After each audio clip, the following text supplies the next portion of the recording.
Skyview High School Sports is a presentation of 106.9 FM and 1390 AM The Fan and CashValleyDaily.com. Brought to you by Adams Wealth Advisors, Great Basin Graphics, McDonald's, Logo Shop, Advanced Heating and Air Conditioning, Napa Auto Parts, Old Grist Mill, Cache Valley Auto Care, Les Olson Company, ARS, DD Auto Salvage, New Horizons Beauty College, Preston Watts Collision and Glass, State Farm Agent Lana Powell, Poblanos, and CashValleyDaily.com. Now, it's time for the Skyview Bobcats on 106.9 The Fan. Good evening and welcome to Skyview High School.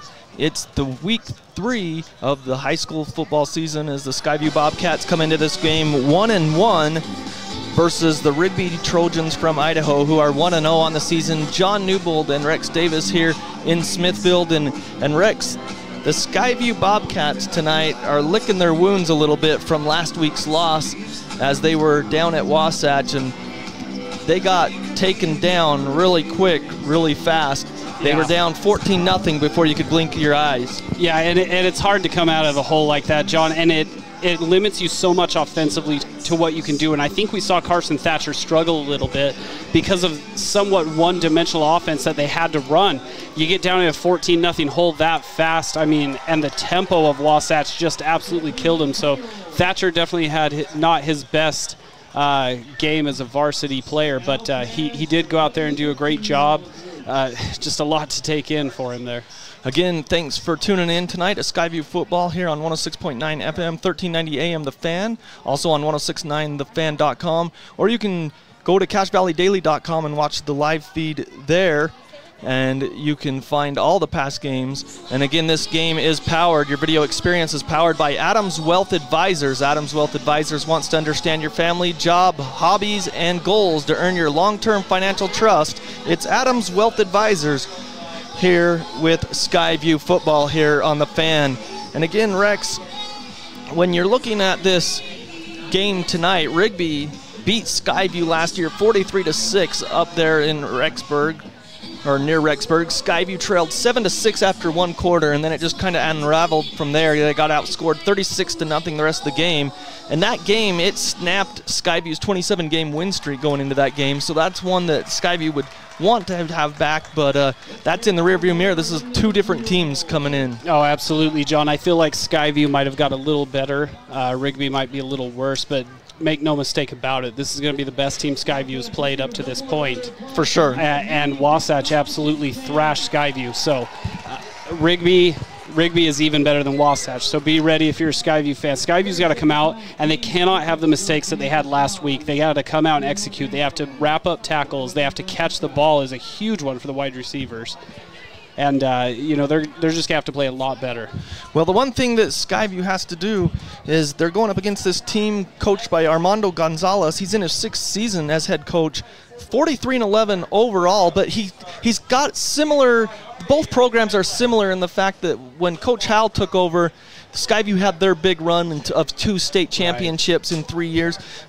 Rigby's even a little bit better as far as that goes. They've been in the state championship in the highest classification, 5A, up in Idaho the last 3 seasons. They won the state championship last year, beating Coeur d'Alene, and they also were the winners back in 2019. 2020, they lost to Rocky Mountain in the state championship. So they've won the state championship 2 out of the last 3 years, and they've been in the state championship the last 3 years, and an overall record in those 3 years, 31-3, which is similar to what Coach Howell started here at Skyview with those 2 back-to-back state championships a couple years ago. Absolutely what I was thinking when you said 31-3. I thought that sounded kind of familiar because that's pretty similar to how the Bobcats have been sitting under Coach Howell.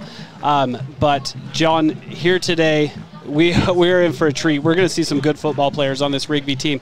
I had a lot of people ask me, what's Rigby like? What do you know about them? And I said, basically, they are the cream of the crop of Idaho. When it comes to football in Idaho, Rigby Trojans set the standard, and the Skyview faithful are going to get to see that here tonight, and you will too if you're watching on CashValleyDaily.com. The funny thing is they're ranked 2nd in the preseason polls behind Rocky Mountain, but as you just mentioned, this is the cream of the crop. I think everyone's chasing Rigby. We know that Rocky Mountain's a power up there as well, but as far as we're concerned, Rex, I think we both would agree Rigby is the cream of the crop for sure in the state of Idaho. We're going to step aside as we get closer to kickoff here in Smithfield here in week 3. When we come back, we'll hear from Coach Hal. I had a chance to talk to him a little bit, ask him a few questions about where he feels his program's at coming into week 3 and after that loss at Wasatch 45-20 a week ago. So we're going to step aside, and when we come back, we'll have that interview with Coach Hal. We appreciate you listening to Skyview Sports here on 106.9 FM, The Fan. When disaster overwhelms you, let ARS restore your peace of mind. Call 753-9600 or go to our website at arscleanup.com.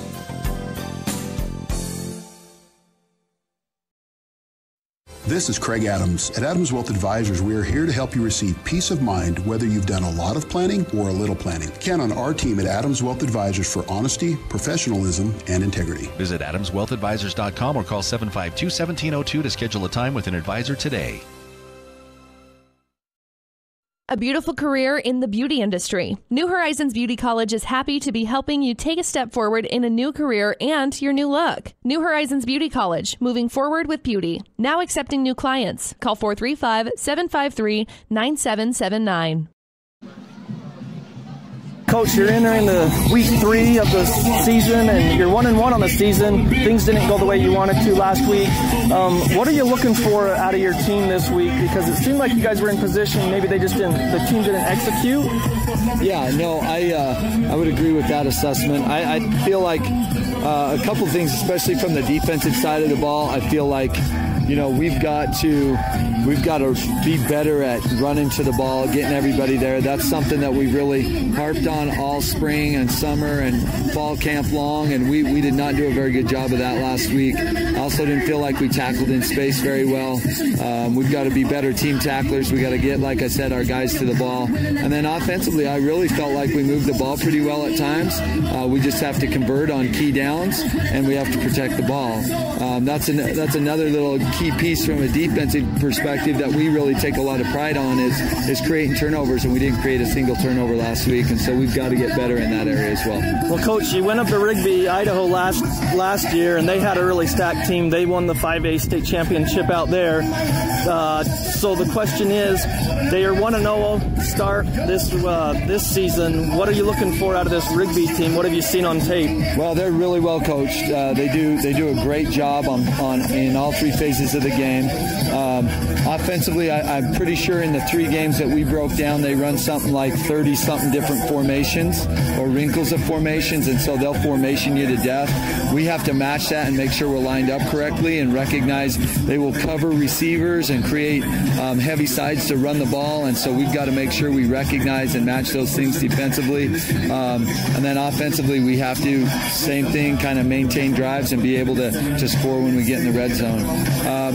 They, as I mentioned before, they're really well coached, and so I expect them to play extremely hard and to give us a great challenge tonight. Well, Coach, you already kind of talked about some of the things that you guys need to do and execute as a team, but what are just a couple keys that you can give us for a victory tonight? Yeah, we've got to protect the ball. We can't turn it over.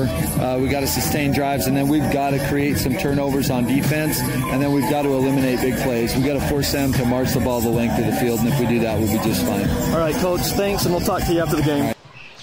Again, that was Coach Hal, and the Skyview Bobcats, Rex, like he mentioned, he knows what they're up against. This is a great Rigby program. Coach Gonzalez has taken over in his 6th season coming into this, and he's created a powerhouse there. Absolutely. And one thing that stood out to me, John, you and I had a chance to watch a little bit of footage from their previous game. The quarterback, Luke Flowers, for Rigby, he has 1 varsity start under his belt, but man, does the kid look good. I mean, he looks like what you would want to see out of a high school quarterback. Looking at him out there on the field, he's not the biggest quarterback we've seen, but you can just tell. Sometimes you can look at a quarterback and just know, like, this kid's got it, and looking at him, it's clear that he's got it. Well, and you mentioned the quarterback, he's got it. You could mention a whole bunch of these guys have got it, because like you mentioned just in pregame, Rex, when we were out the air, just looking at Rigby warm up, they're huge. Yeah, absolutely. Their tight end, number 86, Aaron Archibald, looks like he should be playing at Boise State rather than Rigby. Okay, we're going to step aside again as we get closer to kickoff, as we're going to have the national anthem, so we'll step aside and be back right after this.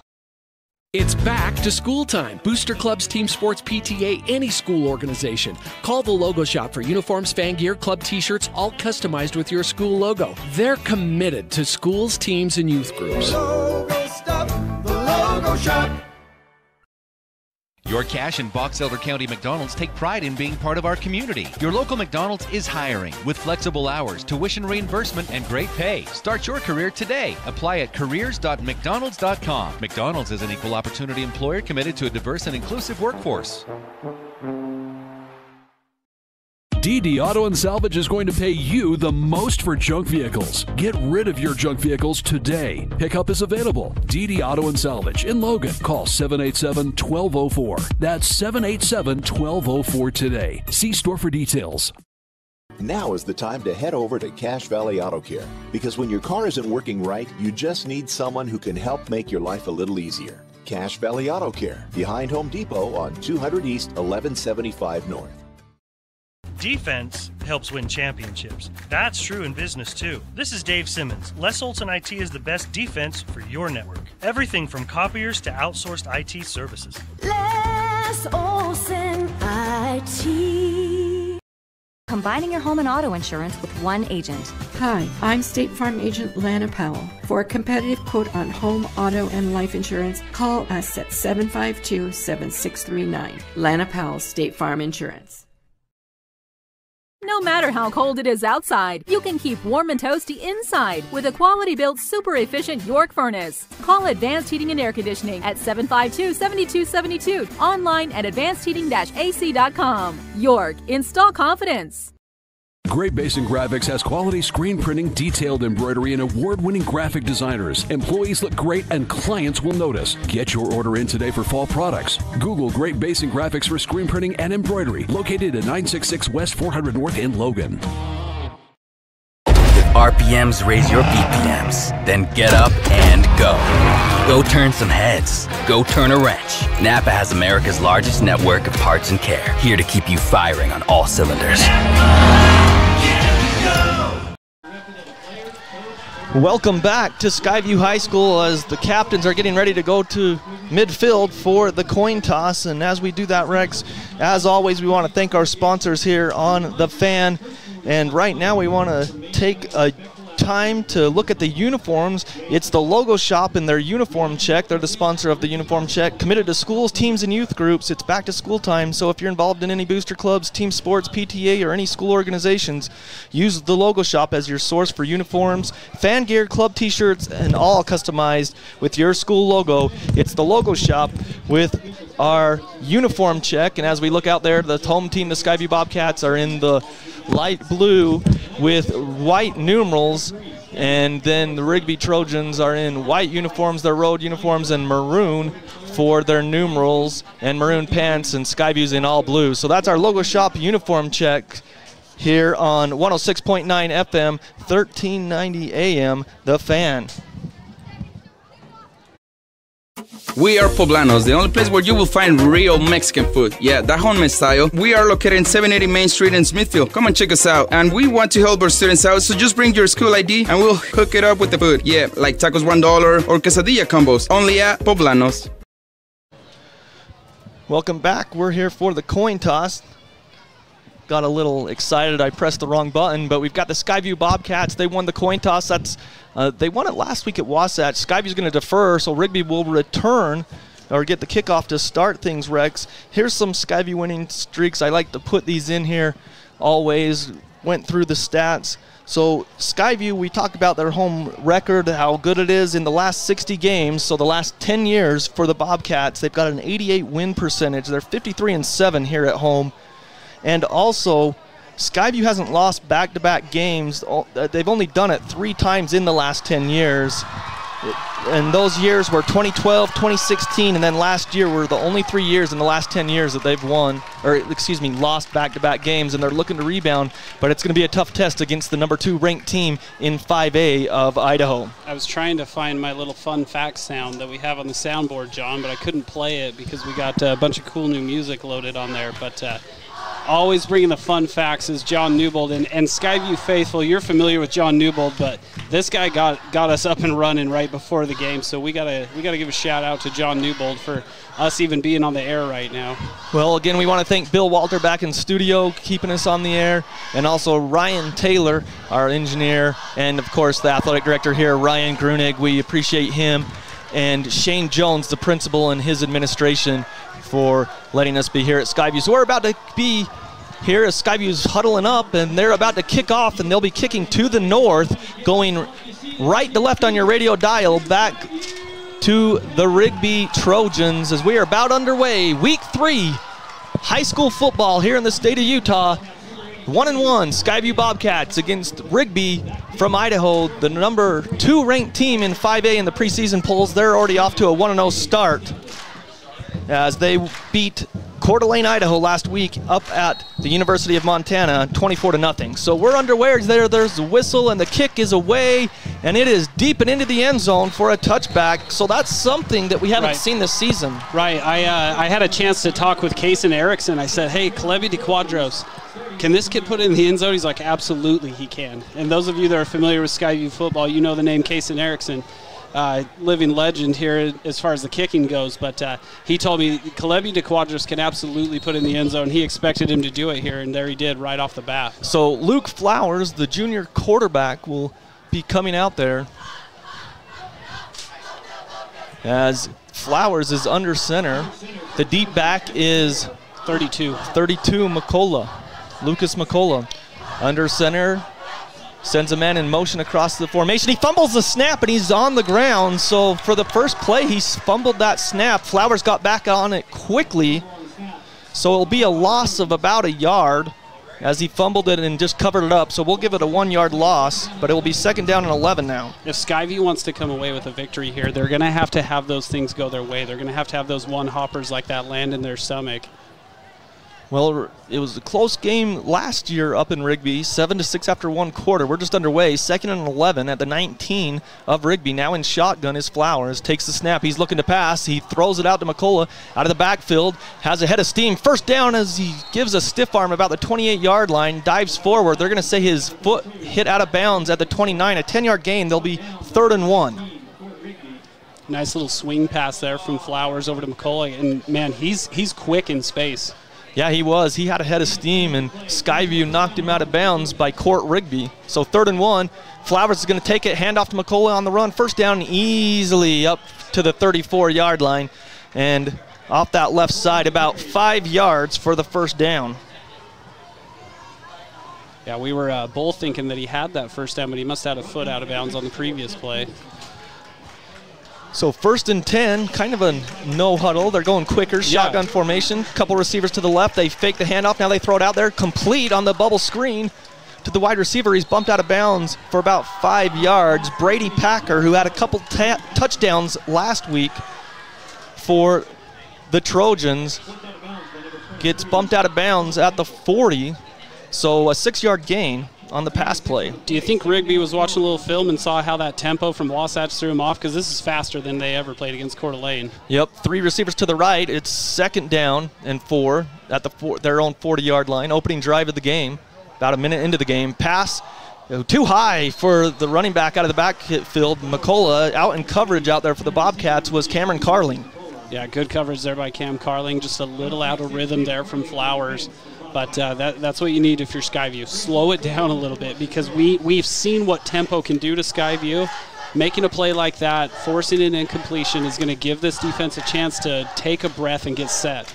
Well, Skyview, they jumped off sides a couple times last week. It's 3rd and 4, so they got to keep their discipline here defensively. 3rd and 4, man across the formation. Back to passes Flowers. It's complete out of the backfield. McCullough makes a man miss. He's got the first down and more into Skyview territory about the 45-yard line. So it's about a 15-yard gain for the first down. We'll see where they mark it. And, yeah, it's going to be a 15-yard gain for the first down. This is something that Coach Chris Howell had talked about. He said we've got to make our tackles in space. The one-on-one tackles, we have to make them. There was one that was missed right there by Skyview. 1st and 10 from the Skyview 45. Flowers again in shotgun. Takes the snap. He's going to fake the handoff. He's rolling out. He's got pressure in his face. He's rolling still, and now he's tackled from behind. Couple of Bobcats there, number 4 and number 25. Yeah, Jace Lillywhite as well as Jackson Bradley forcing the pressure there. No gain as it was play action pass. Flowers had nothing downfield. He was flushed out to the right. Skyview got pressure in there real quickly that time by Bradley. So clock moving at 10-10, opening quarter. No score, opening drive here. 8th play of the drive from the 45 of Skyview. Flowers in shotgun, couple receivers to the left, the wide side of the field. Takes the snap. He's going to hand it off up the middle to a new back, and he's taken back and pushed back. That's number 30. That's Peyton Klinger, a junior running back. A short gain of 2 to the 43, and it'll be 3rd and 8. Read perfectly there by Kason Spackman. He had himself a heck of a game against Wasatch. He was a tackling machine out there. So 3rd down, 8 yards to go. Clock running at 9:35. 2 receivers to the wide side of the field. Well, actually, the ball's right in between the hashes, so never mind. 3 receivers to the left, 1 to the right. 3rd down, they try to draw Skyview off sides. Skyview flinched on that D end on the far side. Didn't come across. This is something that Rigby does a lot of, the pre-snap reads like this. So Flowers in shotgun. Takes the snap. He's looking left the whole way. Throws complete on the slant, and he's right near the marker. I think he's a yard shy, though. It's complete. So they're going to go up quickly on 4th and about 1. So 7-yard pass play, 4th and 1. Under center, he takes it, first down. That big offensive line just shoved the defensive line back. So they needed 1 yard to the 35-yard line. They get up to the 33, a 3-yard run and a first down. That offensive line just fired off the ball for Rigby. There was no question if they were going to convert that first down there. So 11th play of the drive that started at their own 20, a great opening drive. This is what Coach Howell wanted from Skyview, though, is make the other team sustain a drive and not give up big plays. So far, they haven't done that. So 1st and 10 at the Skyview 33-yard line. Flowers swings it back, a lateral for a rushing play, and he's tackled, cut in half. Nice play by Ferguson that time. As the back, Klinger couldn't get anything going on that lateral, and actually they're going to give it a tackle for a loss, Rex. Yeah, a huge play there by Ferguson. You love to see that out of your DB, coming up and making a play like that. So Ferguson with the tackle there back to the 34-yard line. Clock under 8 minutes to play here in the opening quarter. This is a great drive, taking up over 4 minutes so far on this opening drive to start this Week 3 ball game. No score, 7:42. Opening drive for Rigby. 12th play of the drive coming up from the Skyview 34. Blitz is on. Back to pass. Lots of time. That's a tackle there. No call. Skyview comes up, misses the tackle there. Great job. One of the defensive backs came up on the blitz and had 2 arms around him. The officials missed that one. Yeah, Jackson Bradley came in for a blitz there, and the running back just held on to him. Here they go with some more tempo. 3rd down and short. They're going to hand it off up the middle, and a first down again.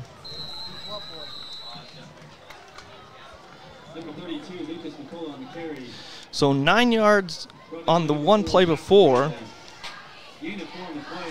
And then 4 yards for a first down on that run. Who was that pass completed to? Did you catch that? No, I didn't.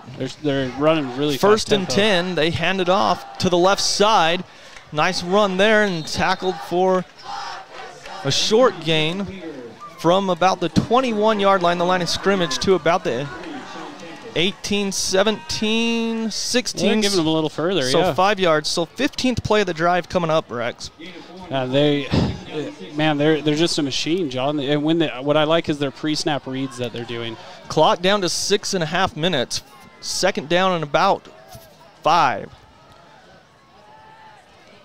From the Skyview 17. Shotgun, Flowers is going to throw. It's complete. And he is brought down. That's the receiver that caught the other pass, number 12. Yep. That's the number 12, Brady Packer. Again, he had a couple touchdowns last week. First down up to the 11 from the 18. We'll give him 7 and a first down. So 1st and 10. 16th play of the drive coming up. I'm running out of room on my sheet, Rex. Yeah, I can't believe how fast. There's just so many plays on this drive. They've chewed up 6 minutes of clock. Over 6 minutes now, and they're at the 11-yard line. They can still get a first down. 1st and 10 at the Skyview 11 on this opening drive for Flowers and the Trojans. And then a timeout by Coach Hal as he was pointing to a couple of Bobcats saying, you guys aren't lining up where I want you to. So we're going to step aside. No score, and it's Rigby ball at the Skyview 11 when we come back. Preston Watts Collision and Glass has been your #1 resource for collision repair and auto glass. We specialize in windshield repairs, competitive prices, and free rock chip repairs for life. Call Preston Watts Collision and Glass at 563-3215. We do it right. Old Gristmill on South Main Logan, 4th North Logan, and now Smithfield offer Cache Valley that famous lunch special and natural bread baked the right way. Get your made-to-order lunch or baked goods at Cache Valley's Best of Northern Utah gold-winning bakery. The Old Gristmill, here for you. Welcome back to Skyview High School.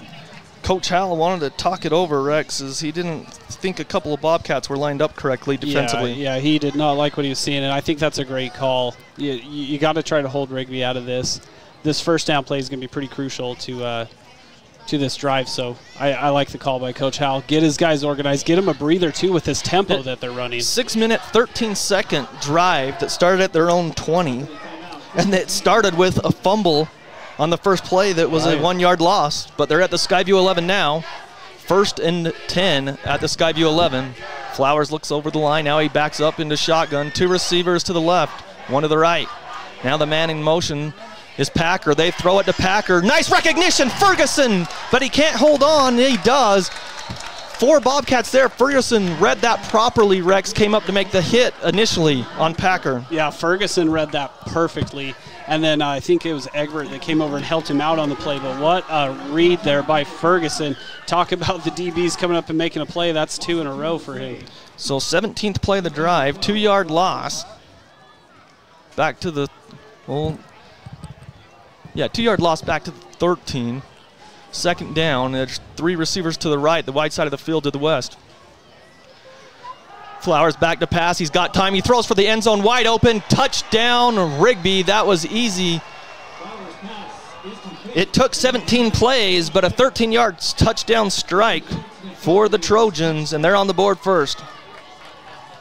That was number 9 that had the reception there on the play for them. That's Cohen Peck, the junior tight end. Just a little mental lapse there on defense for Skyview. They kind of turned him loose there, and he was able to run just free alone into the end zone. So Weatherspoon is on for the extra point. 5:04 on the clock. Snap is back, hold is down, kick is on the way. A nice diving effort by Williams, but it's good by Weatherspoon. It's put through. It's 7-0 Rigby with 5:04 in the opening quarter. We're going to step aside and be back right after this on The Fan. When disaster overwhelms you, let ARS restore your peace of mind. Call 753-9600 or go to our website at arscleanup.com.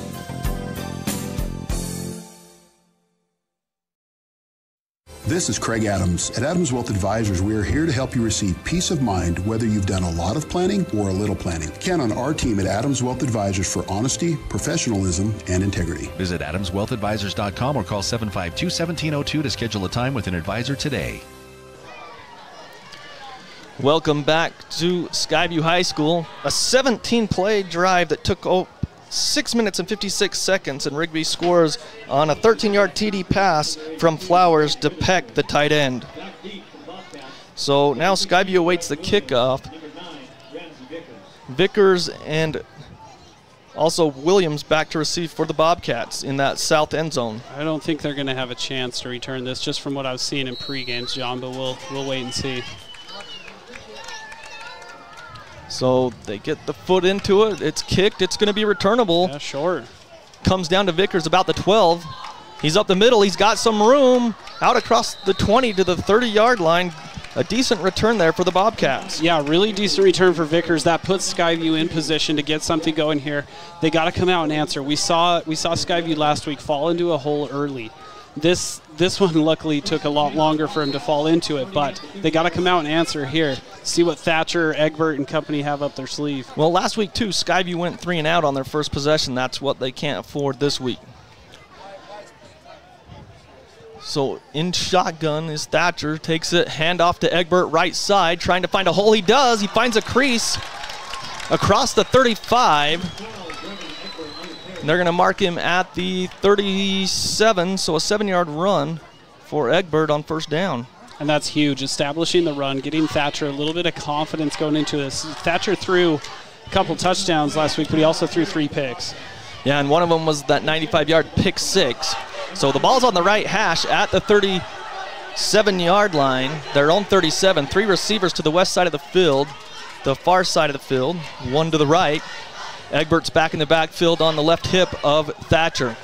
Now he's on the right hip.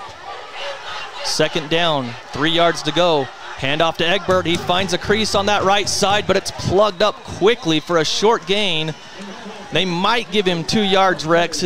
Bobcats need 1 yard for the first down. Yeah, Rigby defensive line, they're able to shed the block, stand their ground, and make the tackle. I love it, though. You get a big run on first, go right back to it. So 3rd down and 1 for the Bobcats. They trail 7-0 early on here on 106.9 The Fan. 3:44, clock running, first quarter. Tight formation. Handoff to Egbert, right side. I think he's got it, and he does. Nice push by the O-line across the 40 for the first down. We'll see where they mark him. They're going to mark him at the 43, so a 4-yard gain for the first down. Mason Bird, Seth Toulson firing off the line over there on that O-line. So 3 straight rushes for Egbert. He's got 13 yards on 3 carries so far. Thatcher on 1st and 10. Fakes the handoff, rolls out, throws incomplete, in and out of the hands of Spackman. There was some pressure in Thatcher's face a little bit, I think, Rex, or he heard footsteps because he let that go a little bit quicker than he needed to, I think. The defender was actually coming off the edge untouched, so that kind of gave Thatcher, a little bit of jitters there, but he was able to throw a little shimmy shake on him, and the defender went down. He did have an extra little second there to make that throw, but Spackman's got to catch that ball either way. So at the 43-yard line, their own 43, it's 2nd and 10, Bobcats. They trail 7-0 here, first quarter, 3:11 in the first quarter. In the pistols, Thatcher, he's back to pass. Some pressure, Ferguson, nice ball to Ferguson in Rigby territory at the 45. So from the 10, 15, minus, I'd say a 13-yard pass play. Man, what an effort by Ferguson. He went up, high-pointed that ball, and caught it with his hands. Huge play. Ferguson, the first down. Great timing by Thatcher to Ferguson. 2 receivers to each side on 1st and 10. Egbert goes out of the backfield. They throw it out to Egbert. It is complete. He breaks 1 tackle, but he can't break the second. He's got positive yards, though, as he was heading downfield. Nice placement of the ball by Thatcher. So from the 45 down to the 42, we'll give him 3 yards on that swing pass. Yeah, absolutely perfect placement by Thatcher. He led him perfectly on that play, and then Egbert goes and makes a man miss, gains an extra yard on the play. Yeah, and the way he made him miss, he kind of put the hit stick on him. Right. So from the 42 of Rigby, 2:14 clock running, opening quarter, 7-0. Rigby leads. 3 receivers to the left for the Bobcats. Thatcher, 2nd down and 7. Takes a snap. He's going to fake the handoff. He throws out there. It's incomplete. Oh, that's a high hit. Yep. As he was trying to get it out to Garrett Zammel, but missed the, and the safety came up, Jack Berdrero. Yeah, Jack Berdrero, watching him on film, that's what he's been doing on film, is he's reading those little screen passes like that. He was able to get up there quick. I did feel like it was a little bit of a high hit there on Garrett Zammel, though. So a 3rd down and 7 for the Bobcats. This is the 8th play of the drive that started at their own 30. 2:01 left in the opening quarter. 7-0 Rigby. 4 receivers to the left. 1 to the right. Empty backfield on third down. Pressure in his face, and it's picked off as Thatcher's hit. Interception. I don't know how the official didn't say he got hit in the helmet, but it's picked off. Nice job as they brought the pressure on an empty set, and the interception by Thatcher. When you are a linebacker or a safety and you see an empty backfield and they call a blitz for your position to go, man, there's nothing you want more, and that's what Rigby had right there. They blitzed, able to get to Thatcher. INT goes on Thatcher, but man, that's a tough play there. He hung in there, he threw the ball, but took that shot, and that's what forced that interception. So Rigby has it at their own 43. They already lead 7-0 with 1:53 in the opening quarter. Their last drive took 6:56 off the clock. 1st and 10, Flowers pitches it, and he's around the left side, about 5 yards, maybe 6. We'll see where they mark his knee down. From the 43, got up to about the 48, a 5-yard run. So a 5-yard rush on first down will bring up 2nd and 5 at the 48. McCullough is not a big running back for Rigby, but man, he's quick in space out there. Super quick, and Skyview will see a couple of running backs next week at Mountain Ridge that are next level.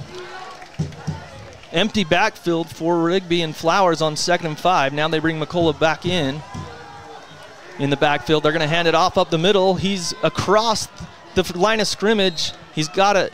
They're going to say he was right at the line of scrimmage. He'll have 5 yards on the first down as he just went.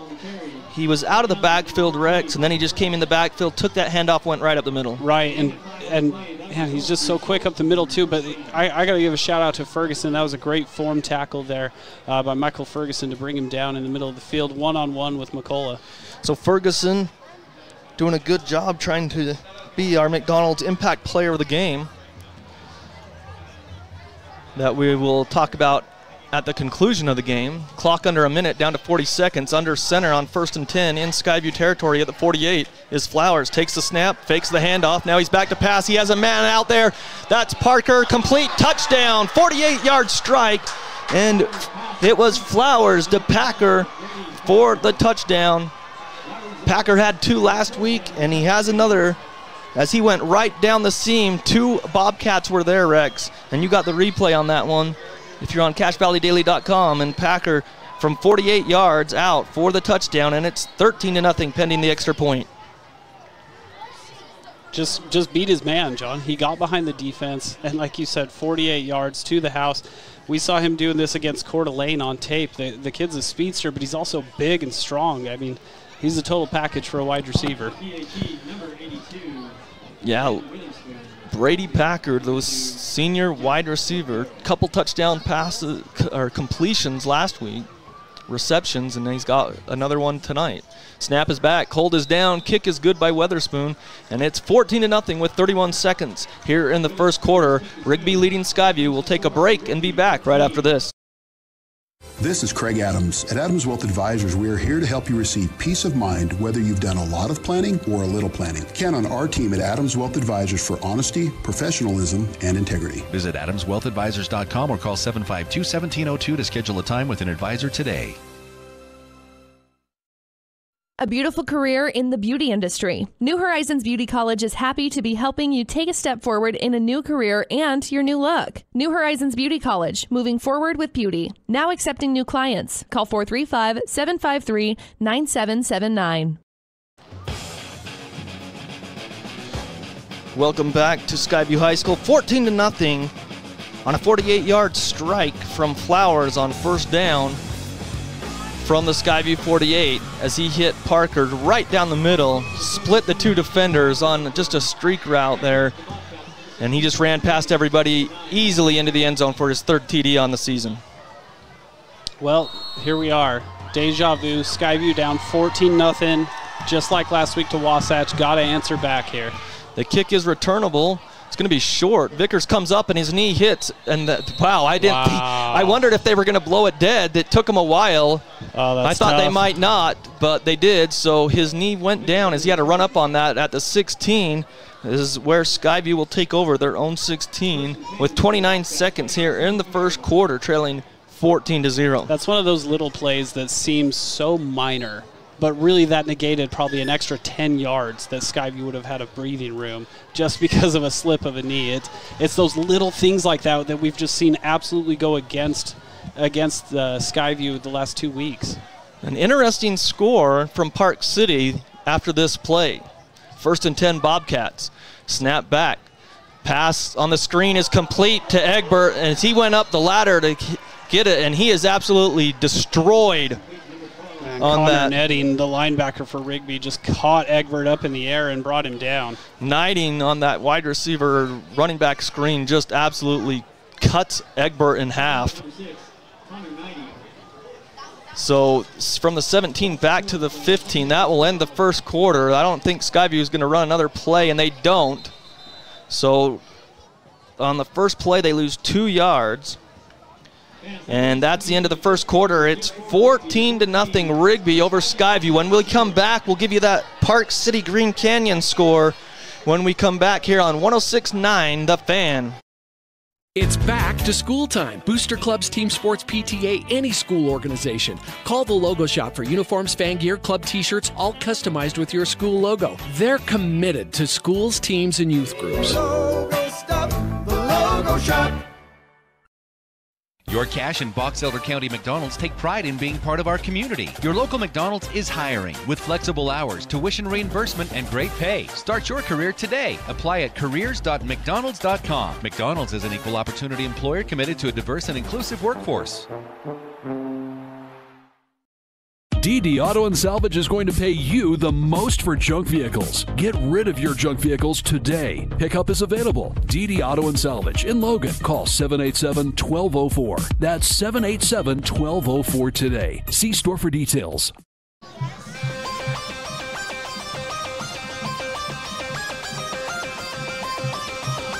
Welcome back to Skyview High School. It's 14-0 Rigby leading at the end of one quarter. Skyview's ball on 2nd and 12 to start the second quarter.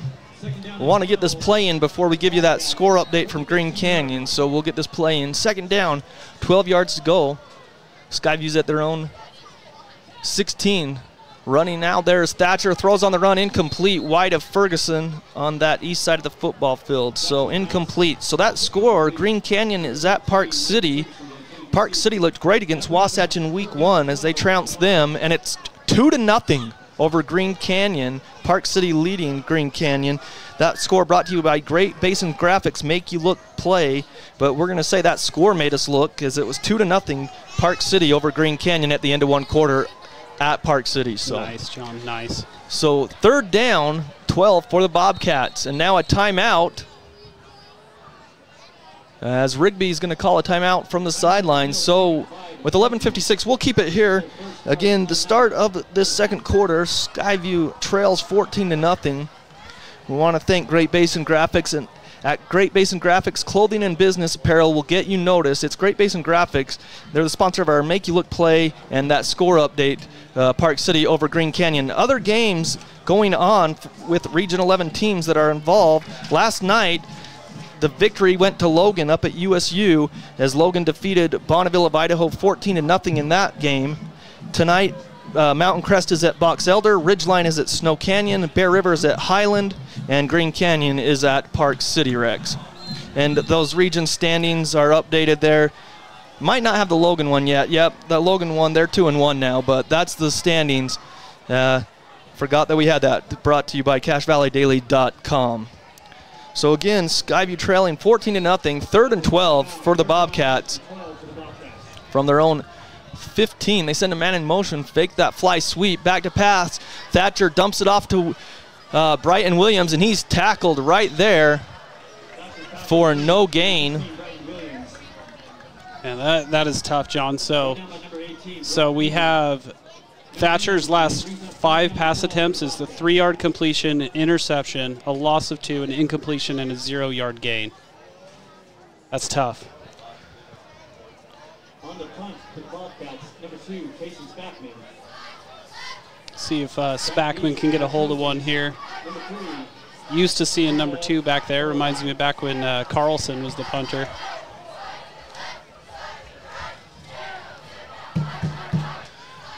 So Skyview, as they bring in one of the gunners to come in and block. High snap, they climb the ladder. Lindley gets a boot into it. It's kicked and it lands at the 48. There's Spackman actually. He's a good boot, takes a Skyview bounce from the 48-yard line, rolls about 12 more yards, so it puts Rigby back at their 36-yard line. So a decent punt, but that's a really good punt.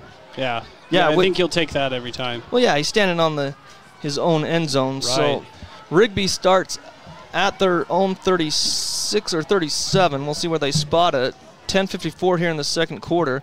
And another score update brought to you by, let's see, Napa Auto Parts. They bring you this score. 13-0 Highland leads Bear River with 3 minutes left in the first quarter. As Bear River got their first win over Clearfield last week in Garland. So Flowers in shotgun, couple receivers to the left, one to the right. Parker in motion, handoff McCullough up the right side, and he's 6 yards, and then a flag comes in flying late. As the ref grabbed for the flag, he couldn't find it. Man, so that's why it came in late. Of the game, isn't it? Yep, up to the 30 or 44, excuse me, not 34. So we'll see. It could be a face mask. It came at the end of the play. It was a long time before a Skyview defender actually made contact with McCullough. Yeah, so from the 37 to the 44 is about 6-yard run, or 7 yards. We'll see. It looks like it's against Skyview here. At least that's the way the officials. Yeah, it's against Skyview, so I'm expecting it to be a face mask. So it'll be a first down after the 6-yard run. It's going to be a 5-yard face mask. Yep. So a 6-yard run, Rex, and then a 5-yard face mask will be a first down. That's interesting, John. I am going to make an admission to you. I didn't know there was different levels of face mask penalties in high school. Neither did I. I thought there was a face mask penalty or not. So it's up to the 49-yard line, 1st and 10. It's at Rigby's 49. This is their third drive of the game. They've scored on their previous 2. And it's a offsides by Skyview, and the nose tackle jumped across.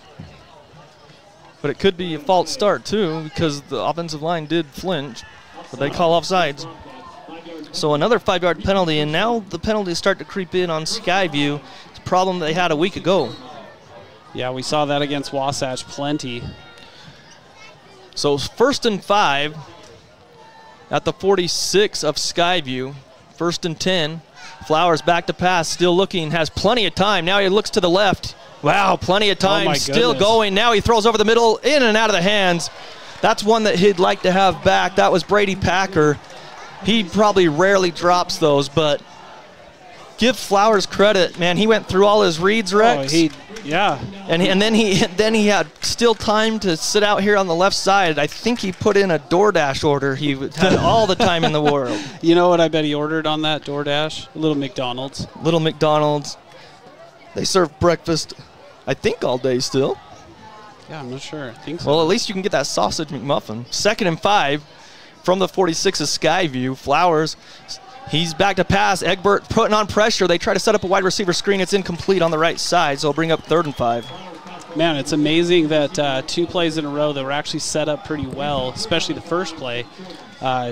Man, it's kind of stalling the drive here for Rigby. So now, if you're Skyview, you got to go out here and stop them. We got another score update. We'll try to get in here. Brought to you by Les Olson Company. Les Olson Company brings you this score. Mountain Crest off to a 2-0 start. They're at Box Elder tonight. 13-0 Box Elder. 6 minutes in the first half. So big 3rd and 5 from the Skyview 46. It's 14-0 Rigby with 10 minutes to play. Shovel pass is complete to McCullough. He's got the first down and more, and he's to the 35. What a smart headsy play there, Colin. I have got to replay that one because that was unreal. What a quick heads-up play there by Flowers with the shovel pass. There you see it on CashValleyDaily.com, and here they go with some tempo. 11 yards and then a false start. So they tried to hurry up, and it's going to be Rigby's first penalty of the night, a false start. It was an 11-yard pass play for the first down on that little shovel pass. That was complete to McCullough as well, right? Yes, McCullough caught that. So 5 yards back, it'll be 1st and 15 now for the Rigby Trojans at the 40-yard line. Clock, the official says to run that clock, so clock under 9 minutes, 40 seconds. Here in the first half, 14-0 Rigby, the second-ranked team in the preseason in the 5A classification in Idaho. Two receivers to the right side. There's two running backs in the backfield. This is a different formation. We haven't seen this one. Flowers in shotgun, takes it. He's going to roll right with those extra blockers, throws out there, complete, and a flag comes in downfield at the 30-yard line. If it's the NFL, you're always like it's illegal touching. Right. This could be a little defensive holding, though, just at the area that it was. But ineligible receiver downfield is what I think. We'll take that. That's what the call is. Or at least that's the indication I saw. Is usually when the ref taps his head like that, I think that's what the call is right. Someone downfield, and they took Coach Gonzalez and he took number 55 out. So another penalty on Rigby. That's two straight penalties on Rigby's been Skyview's best recipe, right? Yeah, I mean, that's been their best defense up to this point, is just Rigby on the last couple of plays shooting themselves in the foot. So now you absolutely have to take advantage of this if you're Skyview, though. You cannot give them a first down when it's 1st and 20. 1st and 20 from the Skyview 45. Empty backfield, three receivers to the left, two to the right for Flowers on 1st and 20. He's back to pass, throws on a little completion there on a slant pattern, and he needed 20. He got 18 on first down. Man, wow. It's just too easy. It's just a pitch and catch. I mean, Cohen Peck just runs away from the defender, Hans Herman, on the play. He just runs a slant, and he just left him in the dust. 2nd down, they hurry up quickly, get it off. That's the other back, number 30. That's Peyton Klinger. And there's a penalty, and they're going to say it's on Skyview this time. So is an 18-yard pass play, and then on that one, as they hurry up again inside the 25, they're going to, I don't know what the penalty was, but it's 1st down. They hand it off again, and a short gain from the 22. Yeah, you might have been seeing things there, John, because I was trying to find the penalty marker. Well, I didn't see it either, but that's what I thought they signified, so maybe there wasn't one. Yeah. So 4-yard run. This tempo kills me trying to do stats. Well, so 8th play of the drive. Three receivers to the left. Flowers, as he sees Skyview showing blitz off the left side, looks to the sideline as McCullough's in the backfield with him. That was a decoy blitz that they were showing too. Under 8 minutes and a half, 14-0 Rigby. Snap back, fakes the handoff, and he's going to keep it himself, and Skyview will get that sack. Pretty sure that's Cam Carling. Flowers gets back to the 19. So a loss of 2. Yeah, I'm giving that to Cam Carling. We just threw the replay up there on CashValleyDaily.com. We'll put 26 down for a sack. All right, so Carling gets a sack there. So bring up 3rd down and about 8 from the 20-yard line of Skyview. Three receivers to the left. Now a man in motion across to the right side. Snap back. Flowers throws out of the backfield. Wide open McCullough. He's down the sideline, breaks a tackle, and then he gets hit at the 5. As Rigby, even though they're backed up, they make it look too easy. Man. As they get from the 20, they say Ferguson was the one who came up and made that big hit down to the 6. So a 14-yard gain on the 1st down to McCullough out of the backfield. They're just so high-powered, John. There's not a lot you can do, and an offense is this high-powered. So clock continues to run down to under 7 minutes. 14-0. Rigby knocking on the door, trying to add to that 14-0 lead. 1st and goal at the 6. And that's a handoff. I don't know how that wasn't a false start. That was interesting because Flowers started moving forward. Yeah, I thought was illegal. They're going to mark him at the 1, so a 5-yard run. That's interesting because Flowers essentially has a full head of steam at the point when that ball is snapped. They're going with some more tempo here. 1st and goal, or 2nd and goal at the 1. Handoff is into the end zone easily. McCullough on the right side. It's 20-0. 2 yards out for the TD. Yeah, just too easy. That's one of those situations, though. Skyview has them at a 1st and 20, and the defense just was unable to stop it. I mean, this Rigby attack is just that O-line is the thing that stands out to me, and then just the ball placement of Flowers. Yeah, well, and we knew that coming into this game they were going to be good. They haven't given up any points. Last week they didn't give up any points to Coeur d'Alene. It was 24-0, and it's 20-0 pending the extra point now. Weatherspoon for the extra point. Snap is back, hold is down, kick is on the way, and it is good. So with 6:14, it's 21-0. Rigby with the lead. We'll take a break and be back right here on the Fan. Now is the time to head over to Cache Valley Auto Care, because when your car isn't working right, you just need someone who can help make your life a little easier. Cache Valley Auto Care, behind Home Depot on 200 East, 1175 North. Defense helps win championships. That's true in business too. This is Dave Simmons. Les Olson IT is the best defense for your network. Everything from copiers to outsourced IT services. Les Olson IT. I don't.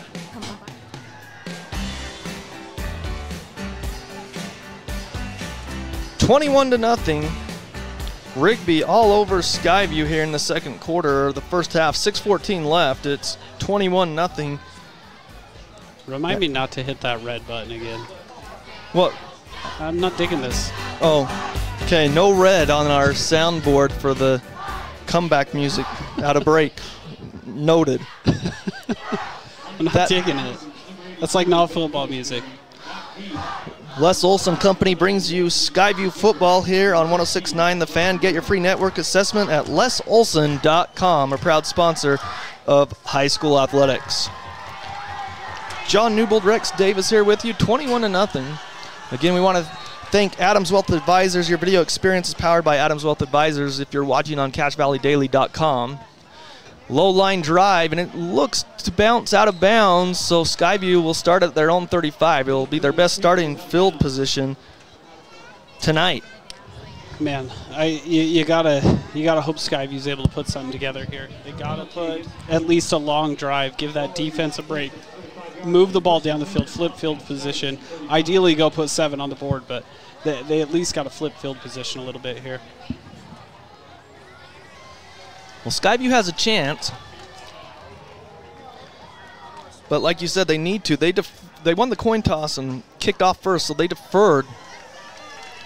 So they'd get the ball to start the second half, but you need some momentum going into that half. 6:14 still left in the first half. 1st and 10, Skyview. Thatcher on the blitz up the middle. Brevin Egbert got the handoff. The blitz came right up the middle untouched. He hit Egbert. Egbert somehow was able to spin out of that for a 3-yard gain. Yeah, what a play there by Brevin Egbert. I mean, he just totally shook the defender off on that play. Here's the replay on CacheValleyDaily.com. Met right in the backfield and able to turn it into something. So ball is at the 38, 2nd and 7 for the Bobcats. 3 receivers to the left, 1 to the right. Egbert in the backfield with Thatcher. 2nd and 7. Takes the snap, back to pass. He throws, and it looks to be picked or caught.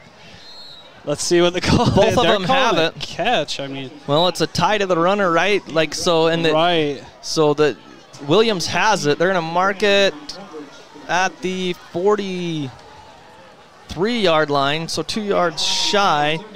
So that'll be 5 yards on that pass play. And you never want to double pump across the middle late.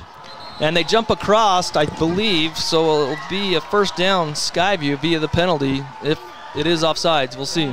It was 3rd and 2 after the 5-yard pass play to Williams and then the offsides on Rigby as Skyview got him to jump. That's one of the scariest things you can do as a quarterback, though, John, is decide across the middle, second guess it, and then decide on it again, because that gives the defenders time to react. So Skyview gets the first down there. 1st and 10 Skyview. Ball's at the 48, their own 48. They trail 21-0, clock under 5 minutes. Vickers is out of position here. They're trying to get him over the right side. They got to hustle, though. And a timeout by Coach Howell again, the second one of the first half. So Skyview's going to come back to the sideline there. Actually, that was the offensive coordinator. That was Brant Reese there. Yeah, that made the timeout call, and so they walk out and huddle up. Again, it's 21-0 here. Skyview next week, Rex, will be on the road again, as Skyview will be on the road at Mountain Ridge, so it doesn't get much easier as they face Mountain Ridge. If you saw them last night on television, they're tough. They beat the same Wasatch team that beat Skyview. It was 51-33 over Wasatch. They've got 2 running backs. Cade Uluwave had 211 yards and 3 touchdowns, and Samisi Kinikini had 224 yards and 2 touchdowns in that game. Skyview will be at Mountain Ridge next week. Someone's letting us know, too, Rex, that the sack may have been Lily White. So I know that's what the stadium announcer called. Yeah, but you saw the replay. So 1st and 10. They pitch it back. Ferguson, he's going to throw. He's got a man out there. That's Williams on the trick play. 25, 20, 15, and he's tackled inside the 15. And their whistle, is there a penalty marker? Ineligible receiver downfield, so it's not going to work as it's coming back. Watch the replay and see if you see an ineligible downfield. Ferguson throws. He would have been 1 for 1. A nice trick play, but it's coming back. They're consistent. He called it ineligible receiver downfield. Man. So the big play, we had one of those in week 1. There was a big run by Egbert. Yep, he had a 48-yarder called back. So 5 yards back to the 43. It'll be 1st and 15 Skyview. That upsets you so much, too, as an offensive coordinator or as an O-line coach. You're telling your kids, man, I know you're excited, but don't take off down the field like that.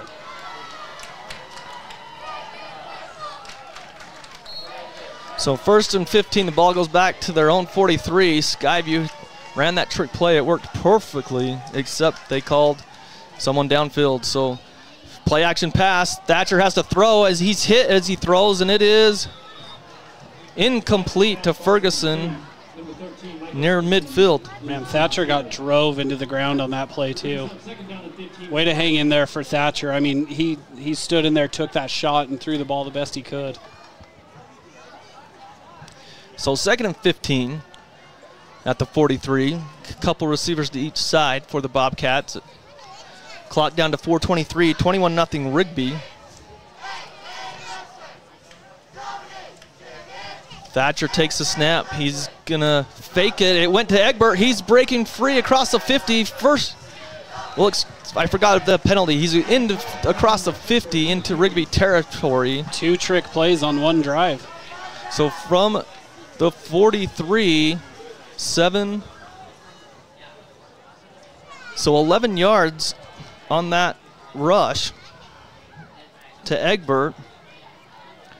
And he'll bring up 3rd down as they still need about 5, maybe 4, as the ball is placed at the 46-yard line. Boston Hall checking in at running back. Yeah, it's 3rd down and 4. 3 receivers to the right. Thatcher looking that way. The pressure's on now. Thatcher's going to run, and he's got the 1st down and more to the 35, the 30, and they knock him out of bounds. That's a ways out of bounds. Yeah, and it's to the knees. Kind of cheap if you ask me, but it's low to the 30-yard line. 1st down from the 46 to the 30. That's a 16-yard 1st down run. Hey, man, if it's not working through the air for Thatcher, take off and use your legs, young fella. What a play by the quarterback. 16-yard run, 6th play of the drive coming up for the Bobcats. 30-yard line of Rigby. 21-0 Rigby leads, and the scoreboard went out. Now it's back with 3:31 as it went out momentarily. 3 receivers to the right, takes the snap. Thatcher hand off to Egbert, left side, trying to weave his way through traffic, and does. Positive yards there to about the 27, 26-yard line. We'll see how that pile moved forward, where they say he went down. They're going to mark it at the 26, so a 4-yard rush for Egbert. I'm willing to admit I might have been wrong. It might have been Lily White. 25 and 26 look awfully familiar, or look awfully similar, yeah. Excuse me. So 3 receivers right, 2nd down and 6, under 3 minutes to play here in the 1st half. Empty backfield, 3 receivers to the right, 2 to the left. Last time it was a pick when Skyview ran this formation. Thatcher has time. This time he throws downfield. It's in and out of the hands of Williams as the safety came over and popped him, and he's down on the field on the outside trying to catch his breath. It's Carver Ballard. Oh, Carver Ballard. Okay, I thought it was 16. That's right. You're right. He's slow to get up there as he took a shot from the safety. So it's incomplete. He'll bring up 3rd and 6. Now they're going to stop play as he's not getting up. So 8th play of the drive with the injury there to Ballard. Possibly just got, hopefully it's just the wind knocked out of him as he went up to make the catch and then he got hit. It was in his arms, then he got hit and it came out. So the safety came up and made that hit. He is up and walking on his own power, moving back over. You got to think that's got to be the wind. Yeah. Okay, we got a couple score updates. Preston Watts Collision and Glass brings you this score update. 2 of them at the half, Box Elder 13, Mountain Crest 0. And then Highland 20, Bear River nothing with 7 minutes left in the first half. And last night, again, Logan over Bonneville of Idaho, 14-0. That was up at USU. Ridgeline plays tonight at Snow Canyon. That game is just about underway. They're going to start at 8. So a late night for Ridgeline getting back into town, whatever the outcome that will be. 21-0 here. Rigby with the lead. 3rd down and 6. Thatcher throws. He's just pancaked to Egbert. They help him up, but Egbert couldn't get the first down. 2 blitzers just crushed Thatcher as he throws it to Egbert. No gain on the play. Man, we gotta give Thatcher some credit because he is just absolutely taking shots tonight. He is getting hit on almost every single play, hanging in there though, taking the hit and throwing the ball. And that was a 1-yard loss actually, so it's going to bring up 4th and 7. Ball is at the 27-yard line of Rigby. And a timeout by Coach Gonzalez as there was 3 receivers to the right, 1 to the left. So a timeout by Rigby with 2:11. We'll step aside. It's 21-0. Rigby with the lead over the Bobcats. Combining your home and auto insurance with one agent. Hi, I'm State Farm Agent Lana Powell. For a competitive quote on home, auto, and life insurance, call us at 752-7639. Lana Powell, State Farm Insurance. No matter how cold it is outside, you can keep warm and toasty inside with a quality-built, super-efficient York furnace. Call Advanced Heating and Air Conditioning at 752-7272. Online at advancedheating-ac.com. York, install confidence. Great Basin Graphics has quality screen printing, detailed embroidery, and award-winning graphic designers. Employees look great and clients will notice. Get your order in today for fall products. Google Great Basin Graphics for screen printing and embroidery. Located at 966 West 400 North in Logan. 4th down and 7 from the 27-yard line of Rigby. Skyview trails 21-0. Skyview looking to go for it. Thatcher back to pass. Blitz is on. He throws over the middle. It's complete. Short of the first down to Ferguson. He only gained about 2. Go for it. That was 4th. Oh, that was 4th. My bad. So they did go brought for up 4th. So turnover on downs. Obviously, I like to call because I'm saying go for it. I thought that brought up 4th. Yeah, it was 4th and 7. You're running all these commercials and stuff, John. It's hard, you know. I know when you're the producer and that. Taking credit away from Lily White out there like I did, well, it's tough. Turnover on downs, so Rigby takes over. Well, I think Skyview did check a small box there. They flipped the field position. They did take some time out of this game, but what they did is they gave their defense a break. The kids that don't play both ways, which is few and far between, but they gave them a little bit of a break. So Flowers comes back out with a 21-0 lead, 2 receivers to each side. He's got a running back on his right hip from their own 25. Back to pass on 1st down. He throws the screen to McCullough. Breaks a tackle there of Skyview. He's to the 30, gets another block, breaks another tackle to the 40. Down the sideline, he's pushed out of bounds near the 45-yard line. About a 20-yard gain. We'll see they're going to mark it 18 yards on the pass play. Wow, he is fast in space. So McCullough, he broke a couple tackles. That's the thing, John, is that's a 3-yard gain if the tackle is made down there. Skyview is really struggling to make tackles. 1:56 on the clock as he went out of bounds, so the clock stops. 21-0. Rigby leading. 1st and 10 here. 2 receivers to the right, 1 to the left. Takes a snap, has to go down and get it. Flowers throws outside. It's complete. And Ferguson with the tackle rides him down as they get into Skyview territory at the 49. He's going to be shy of the first down. We'll give him 8 yards. Man, for not having a whole bunch of time on the clock.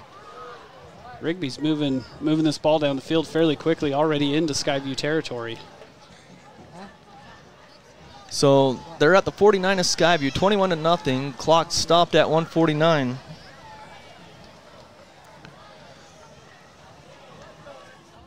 As they're moving some players around, coming to the outside here is Brady Parker.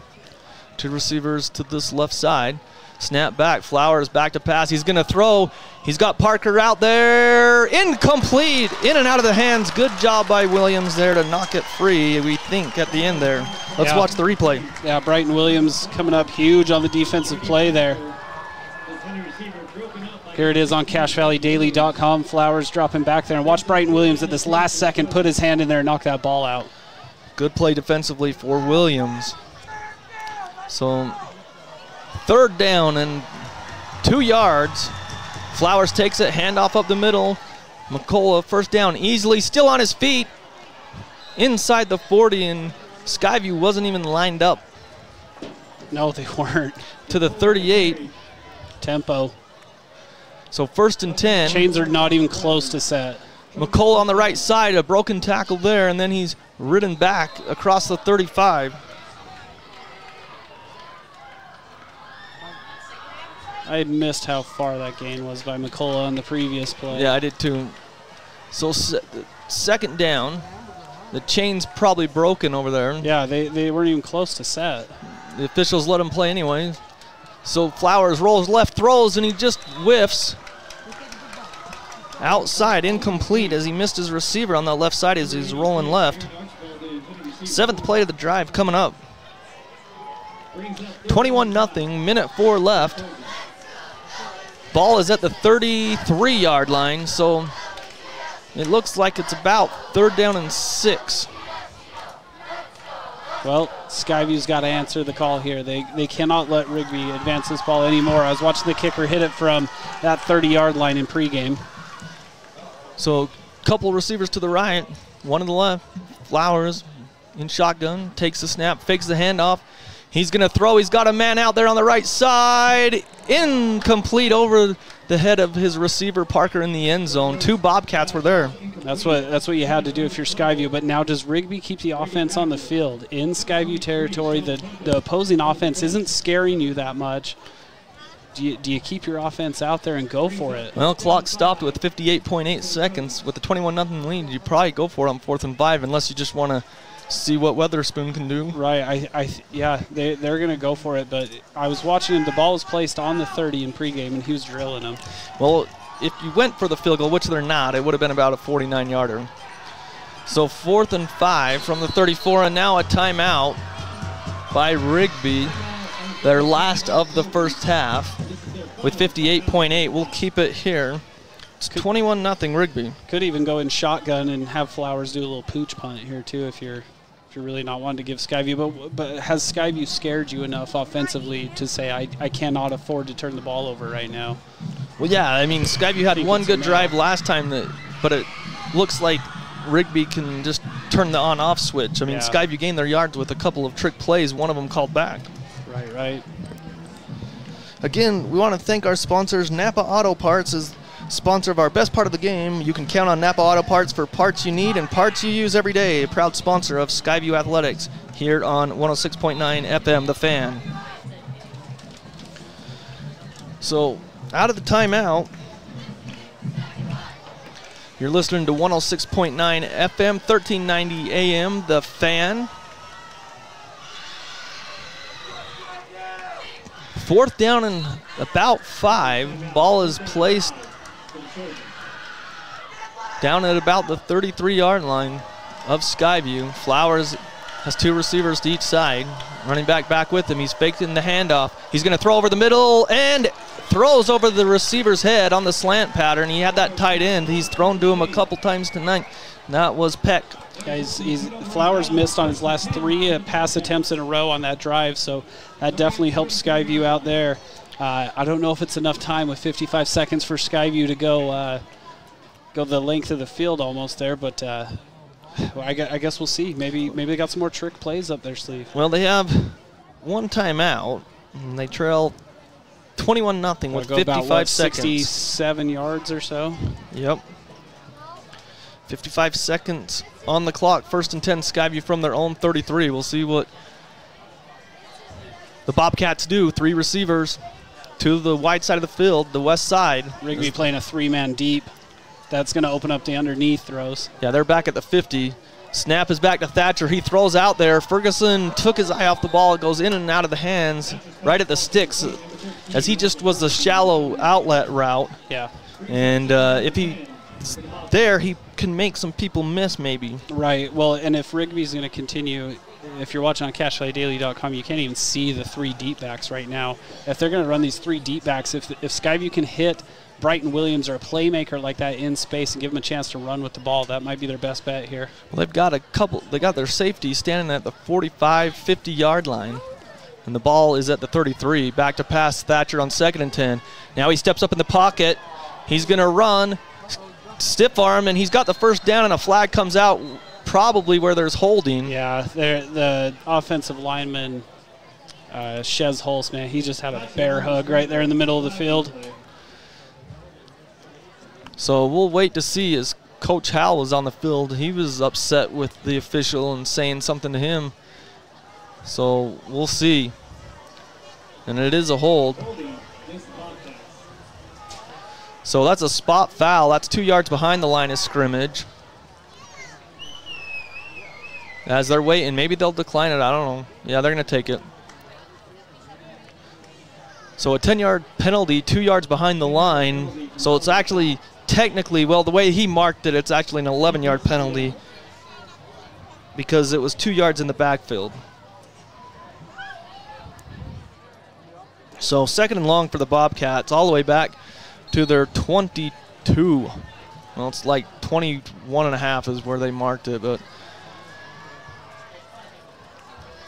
2nd down and long. They throw it out there. It's caught by Ferguson. He's going to go upfield, up to the 30-yard line. Good gain there. Timeout Skyview. So the 9-yard pass play there, and timeout with 36.6. So a 9-yard pass play to Ferguson. Again, we want to thank our sponsors bringing you Skyview High School football and Skyview Sports. Old Grist Mill is the sponsor of our bread and butter play of the game. Have you tried fantastic breakfast sandwiches served at the South Logan and Smithville locations? You're going to love it. It's the Old Grist Mill, your chance to win from the Old Grist Mill. Listen to the Full Court Press here on this station, 106.9 FM or 1390 AM. The Fan, listen to Jason Walker, Eric Franson on Monday, and from 4 to 6, they'll ask for the Old Grist Mill bread and butter play of the game. We'll give that to you following the game, and if you call in and can identify the play of the game, you can win from the Old Grist Mill. So 3rd and long for the Bobcats at their own 31. They trail 21-0 here in the first half, 36 seconds in the first half. It's 3rd and 12 from the 31. The first down marker is at the 43. So 3 receivers to the left side of the field. Now a man in motion. That's Williams. Thatcher back to pass. Throws over the middle, complete to Zammel, and he's hit and taken down after a gain of about 4. Up to the 36. So a 5-yard gain, and that's probably the last play. I don't think Skyview will run another one. Yeah, does Rigby have any timeouts left? Though? No, nobody does. All right. So the clock runs down to 10 seconds, and Skyview will get the ball, so they'll just be probably not content, but they'll take this into the locker room. They trail. It's Rigby 21, Skyview 0. It's the end of the first half. We'll be back as we take a break and be back right after this.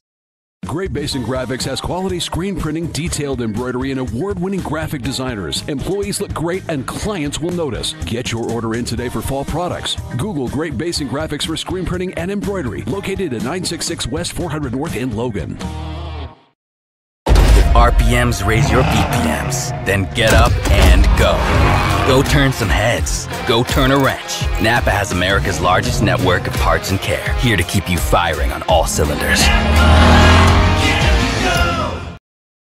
We are Poblanos, the only place where you will find real Mexican food. Yeah, Dajon style. We are located in 780 Main Street in Smithfield. Come and check us out. And we want to help our students out, so just bring your school ID and we'll hook it up with the food. Yeah, like tacos $1 or quesadilla combos. Only at Poblanos.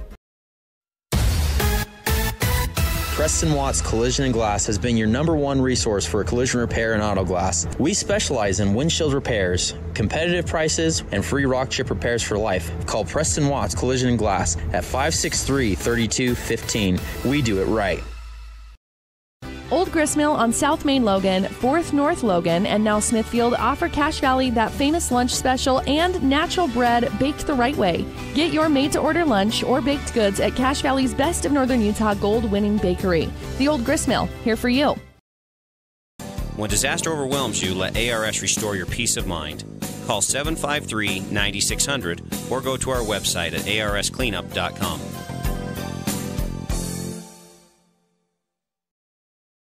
This is Craig Adams. At Adams Wealth Advisors, we are here to help you receive peace of mind whether you've done a lot of planning or a little planning. Count on our team at Adams Wealth Advisors for honesty, professionalism, and integrity. Visit AdamsWealthAdvisors.com or call 752-1702 to schedule a time with an advisor today. A beautiful career in the beauty industry. New Horizons Beauty College is happy to be helping you take a step forward in a new career and your new look. New Horizons Beauty College, moving forward with beauty. Now accepting new clients. Call 435-753-9779. It's back to school time. Booster Clubs, Team Sports, PTA, any school organization. Call the Logo Shop for uniforms, fan gear, club t-shirts, all customized with your school logo. They're committed to schools, teams, and youth groups. The Logo Shop. Your Cache and Box Elder County McDonald's take pride in being part of our community. Your local McDonald's is hiring with flexible hours, tuition reimbursement, and great pay. Start your career today. Apply at careers.mcdonalds.com. McDonald's is an equal opportunity employer committed to a diverse and inclusive workforce. DD Auto and Salvage is going to pay you the most for junk vehicles. Get rid of your junk vehicles today. Pickup is available. DD Auto and Salvage in Logan. Call 787-1204. That's 787-1204 today. See store for details. Now is the time to head over to Cache Valley Auto Care, because when your car isn't working right, you just need someone who can help make your life a little easier. Cache Valley Auto Care, behind Home Depot on 200 East, 1175 North. Defense helps win championships. That's true in business too. This is Dave Simmons. Les Olson IT is the best defense for your network. Everything from copiers to outsourced IT services. Les Olson IT. Combining your home and auto insurance with one agent. Hi, I'm State Farm Agent Lana Powell. For a competitive quote on home, auto, and life insurance, call us at 752-7639. Lana Powell, State Farm Insurance. No matter how cold it is outside, you can keep warm and toasty inside with a quality-built, super-efficient York furnace. Call Advanced Heating and Air Conditioning at 752-7272. Online at advancedheating-ac.com. York, install confidence. Great Basin Graphics has quality screen printing, detailed embroidery, and award-winning graphic designers. Employees look great and clients will notice. Get your order in today for fall products. Google Great Basin Graphics for screen printing and embroidery, located at 966 West 400 North in Logan. RPMs raise your BPMs. Then get up and go. Go turn some heads. Go turn a wrench. Napa has America's largest network of parts and care, here to keep you firing on all cylinders. We are Poblanos, the only place where you will find real Mexican food. Yeah, Dajon style. We are located in 780 Main Street in Smithfield. Come and check us out. And we want to help our students out, so just bring your school ID and we'll hook it up with the food. Yeah, like tacos $1 or quesadilla combos. Only at Poblanos. Welcome back to Skyview High School. It's the Skyview Vistons out there performing. And it's halftime here at Skyview. It's 21-0 Rigby all over the Bobcats, and Skyview won the coin toss, and they kicked it off to Rigby to start things off, and Rigby started at their own 20. It was a great kick by Calebe de Quadros as he booted it into the end zone for the touchback, but a 6-minute 56 drive on the 17 plays for Rigby. They had 4 first downs, and they capped it off on a 13-yard TD pass to Cohen Peck, the tight end from Flowers, to give the Trojans a 7-0 lead with 5:04 in the first quarter. Skyview had their first chance at their own 30 with 4:59 in the first half. Egbert had 3 straight rushes for a first down, and then an incomplete pass and a 13-yard pass to Ferguson gave Skyview hope with a couple of first downs there. Then an incomplete pass, and then a blitz by Rigby as Thatcher was hit as he threw, and the interception by Rigby gave the ball back to the Trojans. They ran 2 plays, back-to-back rushes of 5 yards to McCullough for the first down, and on the third play of this drive, one of the things Coach Hal talked about is not giving up the explosive plays, Rex, and Skyview Bobcats did, as Flowers had a 48-yard TD pass to Parker to give the Rigby Trojans a 14-0 lead there in the first quarter. On Skyview's next possession, they went 3 and out and punted it away. And then we were into the second quarter at this point.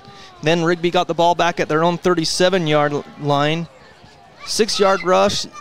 Then Skyview had back-to-back penalties. And then a couple of incompletions, 11-yard pass for a first down. Then Rigby had a couple of penalties of their own. But it was a long 1st and 20. Then they got an 18-yard pass play. Then a rush for a first down. They hurried up. A 14-yard pass to McCullough gave him another first down. And then it was this drive on the 11th play of the drive. 2-yard TD rush to the running back McCullough, and Rigby was up 21-0. Skyview, the next possession, turned it over on downs. And Rigby got it back. They drove into Skyview territory. Looked like they were going to score again, but it was that Brighton Williams play where they were going deep to Parker. Williams got beat on the play, but his speed got him back into the play. He knocked it down at the last second. That was the first incompletion. Then 2 more straight brought up a 3rd and 10, and then a turnover on downs on 4th down as Rigby went for it. So Skyview got it back, incomplete pass. They had a holding penalty, 9-yard pass to Ferguson, and then a 5-yard pass to Zammel, and they just let it go, and Skyview took their final timeout. Or excuse me, they just let the clock run out, and that was halftime. So it was 21-0 Rigby going into the halftime. So Skyview will get the ball to receive. But Rex, we've got some stats that we want to talk about in the first half, and I think, did I already talk about Preston Watts Collision and Glass? I don't believe you have. Preston Watts Collision and Glass in Smithfield has been in business for over 50 years. They've seen it all and know how to work with every insurance to take care of your windshield and auto collision repair work. Call 563-3215 here on The Fan. They bring you the halftime stats here on The Fan. All right, shouts out to Preston Auto and Glass for that. So Rigby Trojans, we'll start with them since they've kind of had the more high-powered offense, more interesting stats. I got Flowers down for 12 of 19, passing 177 yards and 2 touchdowns. Rushing the ball, they got McCullough has 10 carries for 40 yards and a touchdown. The other running back is Peyton Klinger. He's got 4 carries for 8 yards. Also defensively for them, number 23, Mason Burgess, had the interception. He's only a sophomore, but he definitely stands out on film when you're watching this team. On the wide receiver corps for the Rigby Trojans, McCullough has 5 grabs for 68 yards. Number 12, Brady Packer, has 4 catches, 70 yards, and a touchdown. Number 9, Cohen Peck, has 3 catches, 39 yards, and a touchdown for Rigby. And that is their 3 touchdowns that they have in the game so far. 2 receiving, 1 rushing for the Trojans. Now over to your Skyview Bobcats. Thatcher, 8 of 14 passing for 32 yards and an interception so far at halftime. Running backs not quite able to get anything going just yet. We got Brevin Egbert down for 6 carries for 31 yards. Thatcher did have the 1 carry for 16 that breathed a little life into him on one of their drives there. Receivers, number 13, Michael Ferguson, has 2 catches for 22 yards. Egbert, 3 catches for 0 yards. Number 16, Brighton Williams, 2 catches for 5, and Zamel 1 catch for 5. Real quick, we got number 4, Jackson Bradley, has a quarterback hurry. Number 14, Carver Ballard, has a tackle for a loss. And 25, Jace Lillywhite, has a sack in the game for Skyview. So again, Skyview down 21-0. Those stats brought to you by Preston Watts Collision and Glass. So we're going to just go ahead and we're going to try to see if this works. And I think it will. I have faith that it will work. But we're going to go ahead and look at the first half stats here and see what we got. As you look here, this was Rigby's touchdown play. As you could just see, Parker ran past the defenders there on their that was their second score actually, that made it 14-0 for Rigby. This next replay here, this is again Rigby, that's Flowers, and he shoveled past it, and this was a play that we just thought was another great play call again by Coach Gonzalez. Rigby there tried that quarterback keeper, and Skyview with the sack for the Bobcats, as you can see. We're going to have to speed some of these up maybe. So this next play, Thatcher in shotgun here. We'll take a look as the blitz was on. And look at Egbert just shed that. He just spun off of that. That was a terrific play by him because he got popped on that blitz. The linebacker came through. This was the play that was called back. Look at this trickery. Brighton Williams all the way down. They called an ineligible receiver downfield or lineman downfield, but we didn't see it. But that was a big play down to the 12-yard line that they called back. So that one there was the Statue of Liberty, almost like the handoff to the back play there. It just the replay was a little late grabbing it. So again, these first half replays here on the Fan or on CashValleyDaily.com, they're brought to you by Adams Wealth Advisors. Your video experience is powered by Adams Wealth Advisors on the Fan and on CashValleyDaily.com. And there's that Brighton Williams play where he got burnt, but then he came back and knocked it down. So that's the highlights from the first half. And here's some score updates. These score updates brought to you by Cache Valley Auto Care. For regular car maintenance like oil changes, tire rotations to cars that won't start, it's Cache Valley Auto Care right behind Home Depot at 1175 North, 200 East in Logan. Here's the scores that we have from other games going on that involve Region 11 teams. 23-0 at the half. Park City leads Green Canyon. 27-7 at the half. Highland leads Bear River.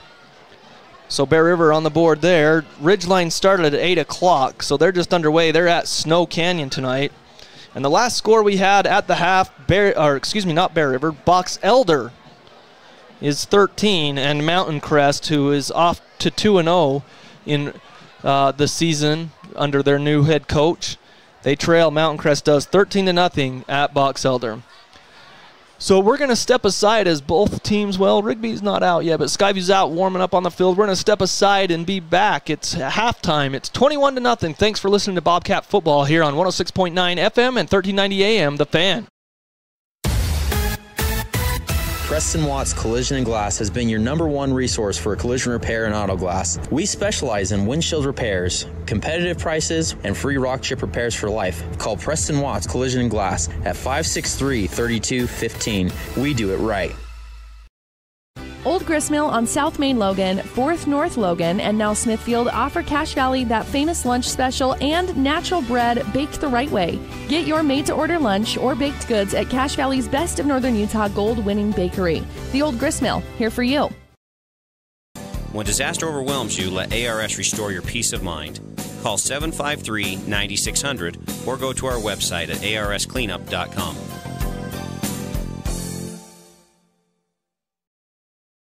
This is Craig Adams. At Adams Wealth Advisors, we are here to help you receive peace of mind whether you've done a lot of planning or a little planning. Count on our team at Adams Wealth Advisors for honesty, professionalism, and integrity. Visit AdamsWealthAdvisors.com or call 752-1702 to schedule a time with an advisor today. A beautiful career in the beauty industry. New Horizons Beauty College is happy to be helping you take a step forward in a new career and your new look. New Horizons Beauty College, moving forward with beauty. Now accepting new clients. Call 435-753-9779.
Yeah.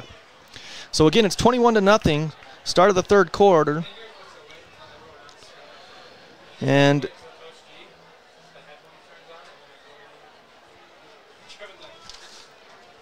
well, John, don't forget, we got our Old Gristmill bread and butter play of the game coming up. Stay tuned after the game. Listen for the Old Gristmill bread and butter play of the game. Have you tried their fantastic breakfast sandwiches served at the South Logan Smithfield locations? I know I sure have, John.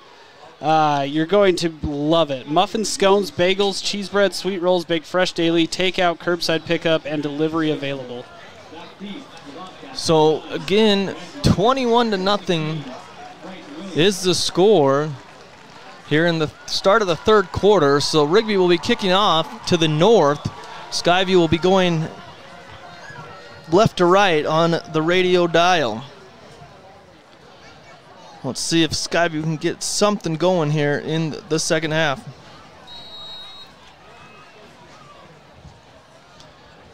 There's the whistle and waiting the kickoff. It's deep and into the end zone. Nope, it's going to be returned at the 6. And he's up, Vickers, I believe, across the 25 to the 26, 27-yard line. Maybe, if it's really generous, they'll give him the 28. I believe that was Vickers. Yeah, nice little breath of life there for the Bobcats. Nice return by Vickers. Now let's see that offense go out there and do their thing. So Skyview from their own 28, 11:53. Start of the third quarter here. Rigby leads the Bobcats. So Thatcher in shotgun takes a snap. He's going to fake the handoff. The blitz is on. He's running for his life and throws it away. Incomplete. That's the right play there. There's nothing out there. There's nothing out there for him to thread a needle or anything like that. Throw it away on first down. Nice play there by Thatcher.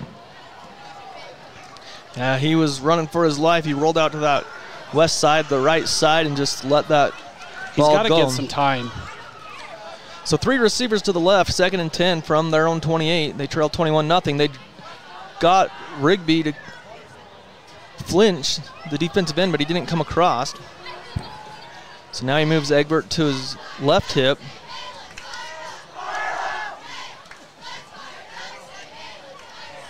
Asking for the snap, he gets it. The blitz on that corner and pressured from behind. He's still running, and he's tackled down for a short gain of 2 up to the 30.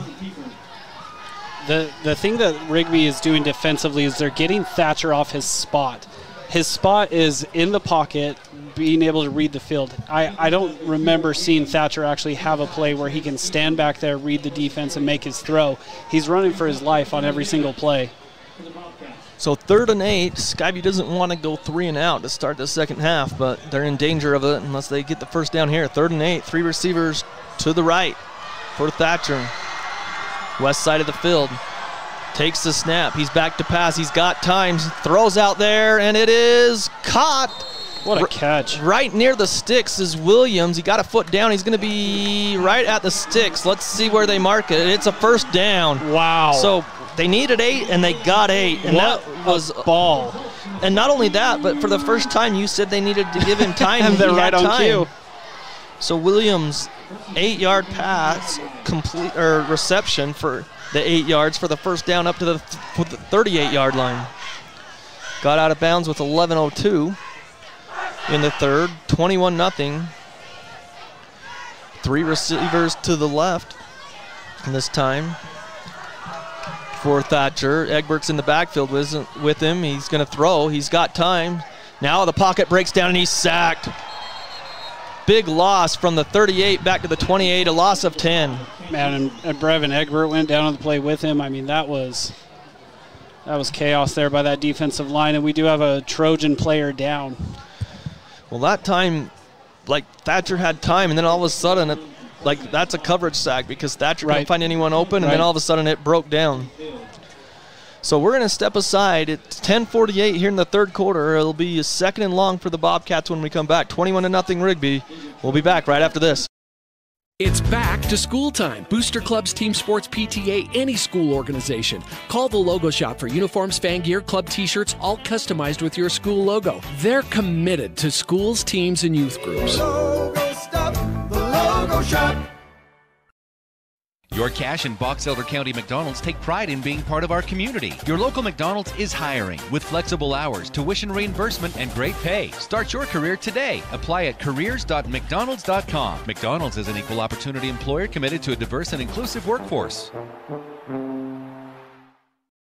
DD Auto and Salvage is going to pay you the most for junk vehicles. Get rid of your junk vehicles today. Pickup is available. DD Auto and Salvage in Logan. Call 787-1204. That's 787-1204 today. See store for details. Now is the time to head over to Cache Valley Auto Care, because when your car isn't working right, you just need someone who can help make your life a little easier. Cache Valley Auto Care, behind Home Depot on 200 East, 1175 North. Defense helps win championships. That's true in business too. This is Dave Simmons. Les Olson IT is the best defense for your network. Everything from copiers to outsourced IT services. Les Olson IT. Combining your home and auto insurance with one agent. Hi, I'm State Farm Agent Lana Powell. For a competitive quote on home, auto, and life insurance, call us at 752-7639. Lana Powell, State Farm Insurance. No matter how cold it is outside, you can keep warm and toasty inside with a quality-built, super-efficient York furnace. Call Advanced Heating and Air Conditioning at 752-7272. Online at advancedheating-ac.com. York, install confidence. Great Basin Graphics has quality screen printing, detailed embroidery, and award-winning graphic designers. Employees look great and clients will notice. Get your order in today for fall products. Google Great Basin Graphics for screen printing and embroidery. Located at 966 West 400 North in Logan. Welcome back. After the injured Rigby player was able to walk up on his own power, which was nice to see. So 2nd and 20 for the Bobcats at their own 28. Pressure on Thatcher. He throws over the middle, complete to Ferguson for a big gain. Nice call on the replay there, John. What a great hands catch by Ferguson. So from the 28, he gets up to the 43. This is the replay, actually. So 15-yard play on bring up 3rd and 5. Hard count, trying to draw him across. Nobody jumps, so 3rd down and 5 at the 43-yard line for the Bobcats. Thatcher throws, complete to Ferguson for the first down as he just ran the little hook pattern right at the sticks. Great pattern by Ferguson for the first down. How many yards? Oh, that was Ballard, actually. Oh, yeah. Carver Ballard for the first down. It was 14 or 15? I think it was 15. So Zammel, sorry. Yeah, Zammel. How many yards did you give him on that 5 play, yards. That's what they needed. They gave the 5 yards up to the 48. First down, Skyview. 1st and 10 from their own 48.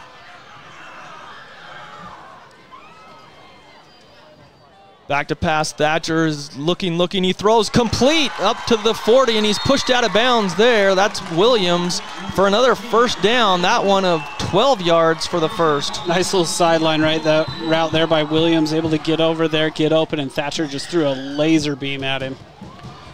So clock stopped at 9:26 in the 3rd quarter, 21-0. Rigby leads. 3 receivers to the left on 1st and 10 at the Rigby 40. Handoff to Egbert up the middle. He breaks a tackle. He's forward.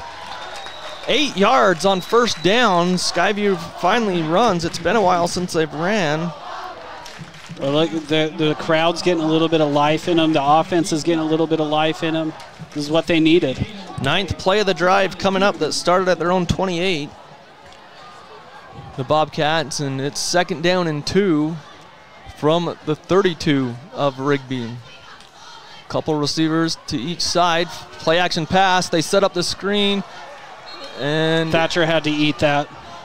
Rigby read it perfect, so he takes the sack back at the 44. So a loss of 12. He went to throw that screen back to Egbert, and let's see, Siope, I just lost his name, Siope Fangupo for Rigby was there. And I mean, if Thatcher throws that screen pass, it's an interception. Not often you want your quarterback to take a sack, but in that situation he had to. 3rd and 14 for the Bobcats. Back, it's at the Rigby 44. They trail 21-0, 8:14 left in the 3rd. Rush up the middle. Thatcher rolls out to the left side. He's going to try to run for it, and he's short of the first down. He's across the 40 before he's wrapped up and taken down. He's at the 39, so a 5-yard gain is all it was. They'll bring up 3rd and 9. So 4th and 9 for the Bobcats at the 39-yard line as they bring the punt team on. It looks like. Well, they're trying to decide here. Yeah, there they go. So Spackman lines up to punt. He's standing, the line of scrimmage is at the 39 of Rigby. He's standing back at the 46. The snap is high, climbs the ladder, gets it, gets the punt away. Hits at the 10 and takes a Skyview bounce as they knock it down. There at the 12. So after the punt, then that's where Rigby will start over at their own 12. Good punt, flips the field position. Now the defense has to come out and answer the call. Got to get a stop, got to get a turnover. This is what we were talking about, the halftime keys, John, that we dropped our audio on. One of our halftime keys was getting turnovers, and that's what's going to have to happen here. Defense has got to come answer the call, got to come up with a turnover if possible. 7:58 in the 3rd, 21-0. Rigby leads. 2 receivers out here to the right side of the field. Ball's on the east side hash. Back to pass. Flowers throws out. It is complete, but not down. Nice play there by the Bobcats. Yeah, Carver Ballard read that thing perfectly. Great defense there. Out there on an island was Carver Ballard. He has to make that tackle or it's off the races, and he answered the call and went and did it. 4-yard pass play, I believe. So bring 2nd and 6 up to the 16-yard line. Ball is at the 16. So the ball's on the left hash now, the west side of the field. For Rigby, going right to left on your radio dial. Snap is back, handoff up the middle to the running back. He scoots his way through, and he's got a first down. Was that Ferguson from the safety position? Yeah, he's out there hitting, but man, not until after they go and convert the first down there. So 10 yards for the first. So it's a first down run for Rigby. Ball is up to the 26-yard line, 1st and 10 for Flowers. They lead 21-0 over the Bobcats, under 7 minutes to play in the third. Play action pass, throws, receiver has to go down and get it, and I think it's incomplete.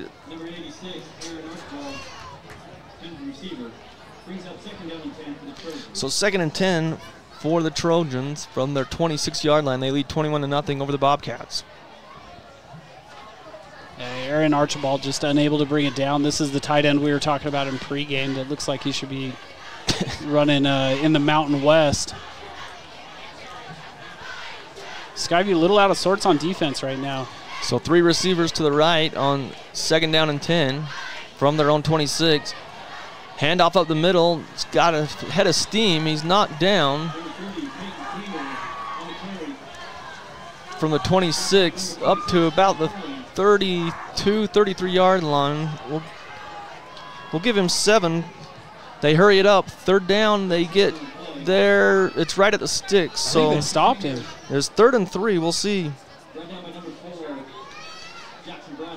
And they're going to say 4th and inches. So he needed 3. We'll give him 2.5.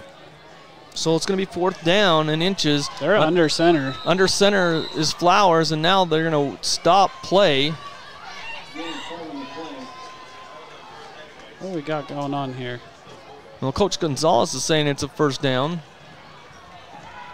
Now that point first down? Yeah, they're moving the chains now. So he needed 3. He got 3, I guess. At first we thought he was short. That's what they signaled. 2.99. Yeah, 2.99. So clock's running, under 6 minutes to play. 21-0 Rigby. They have the ball at their own 36-yard line, 1st and 10. Couple receivers to the right, one to the left for Flowers. Takes it. He's going to hand it off on the right side, and Skyview there to wrap him up, but a gain of 1, maybe 2. It was a nice play there defensively for the Bobcats. Seth Toulson, junior defensive lineman, making the tackle. We'll give him 2 yards. They'll bring 2nd and 8.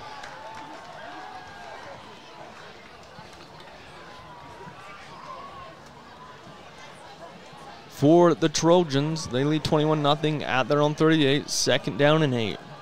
Couple receivers to each side, running back in the backfield with Flowers, the quarterback. And Skyview jumps across. Yeah, Mason Bird's pretty angry with himself for that one. So Skyview gets another offsides. So 2nd down and 3 for the Trojans.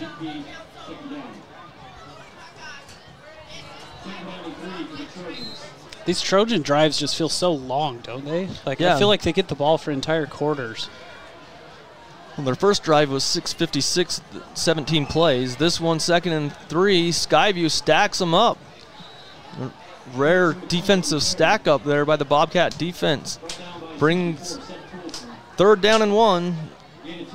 Seth Toulson's having himself a day in the run defense game out there. Well, mark his name down. He could be going for a McDonald's Impact Player of the game. 3rd down and 1 at the 45. They need to get to the 46. Rigby does under center. Flowers, he's got the push. He's got the first down and more. He's still going. All the way to the 50, the 49. 6 yards for the first down. They needed 1. Goodness gracious. Man, he was just behind a bulldozer there. So the 9th play of the drive coming up. This drive started at their own 12. They're in Skyview territory at the 49. Clock continues to run here in the 3rd quarter. 4 minutes to play in the 3rd. 21-0 Rigby. over the Bobcats. 3 receivers to the right on 1st and 10. They take the snap. He fakes the handoff. Now he's going to throw as he got away, and he's got a man downfield to the 30, 25, 20, and their flag comes flying out. It's going to be a lineman downfield, and it's going to be called back. Number 76 was clear downfield. So it's going to be, I think that's what it will be, Rex. he was about 10 yards downfield. Way down the field, so I think you're right, John. I think that's going to be the call, and that's going to be 2 of those calls against Rigby and 1 of those against Skyview. But what a play, though, by Flowers, the quarterback, to shake the free blitzer and then throw that strike like he did. That would have been still kind of awaiting the official call here. 49-yard TD pass, but instead it's coming back. I mean, we know that's what the call is, but here it goes. Yep. Ineligible. There's been 3 of those, 2 on Rigby, 1 on Skyview. So it goes back to the 46-yard line. That's a big play.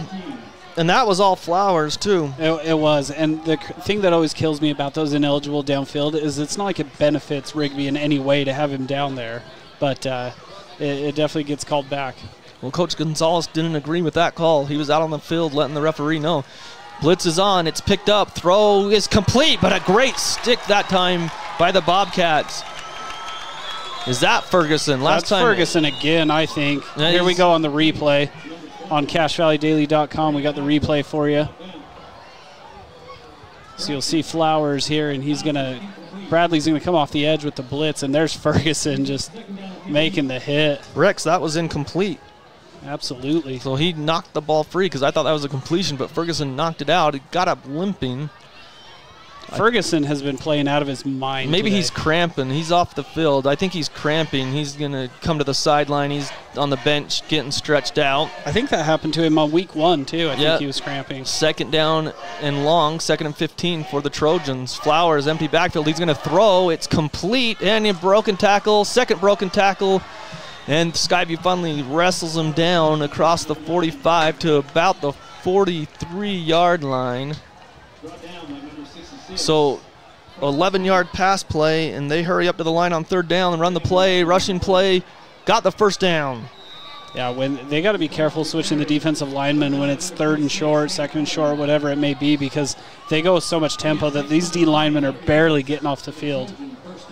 So a rush for the 1st down. They'll bring up 1st and 10 at the 36-yard line of Skyview. Rigby still going. 12th play of the drive. From their own 12, they started this drive with 7:58 on the clock, now down to 2:30. 3 receivers to the left, 1 to the right. Running back in the backfield with Flowers, takes the snap. He's going to fake the handoff. Now the pocket breaks down, so he's just going to run to the right. He's upfield and taken down at the 29-yard line. So 7-yard rush. It's a really good tackle in space by Cam Carling. Well, they mark it back at the 30. They said his knee hit, so a 6-yard. So Breeze 2nd and 4. Couple 6-yard carries on this drive for Flowers. He's at the Skyview 30. 2nd and 4. Clock under 2 minutes. 21-0 Rigby. Pitching a shutout. They didn't. Look at this formation. Have you seen this one tonight? No. Tight formation. A receiver to each side, though. Running back clear back. Flowers under center. He takes the snap. Fakes the handoff. Blitz in his face. He throws out there. Incomplete on a kind of a drag route across the field. Yeah. But he just missed him as he had to get rid of it as Skyview was in his face on that one. So it brings up 3rd and 6. Just led Archibald a little too far on the play. It was the right read, though. I mean, that's exactly where you need to go with it. Just put a little too much under it. And you got to give a little credit to the Rigby running back there, too, because the Skyview linebackers came on a blitz, and he was able to pick one of them up, but the other ones forced him off his spot. So 21-0, a minute 30 left in the 3rd. Flowers in shotgun. He brings the running back, and then he blitz up the middle. He breaks 1 tackle, but Skyview pushes him back, so a gain of 1. Not sure who it was that busted through there early for the Bobcats. It was Bradley first, and then Carling able to clean it up. So 15th play of the drive, and I believe it's 4th. Yeah, it is. So 3 yards for the 1st down, and it's 4th and 3. We'll try to get some score updates. The way that Rigby runs their offense, we don't want to miss any plays. Under a minute to play. 4th and 3 at the Skyview 29 for Rigby. They lead 21-0. Tight formation, kind of 3 receivers bunched up here on the left. And then a false start, a lot of movement there, and that's going to push them back to 4th and 8.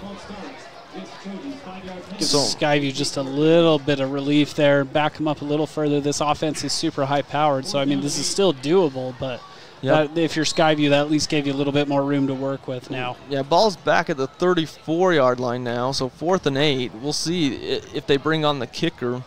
If they do, it would be about a 51-yard attempt, but they're going to go for it, it looks like. 21-0 lead. Clock is running. I don't know if it should be, but it is. They're down to 30 seconds. 21-0.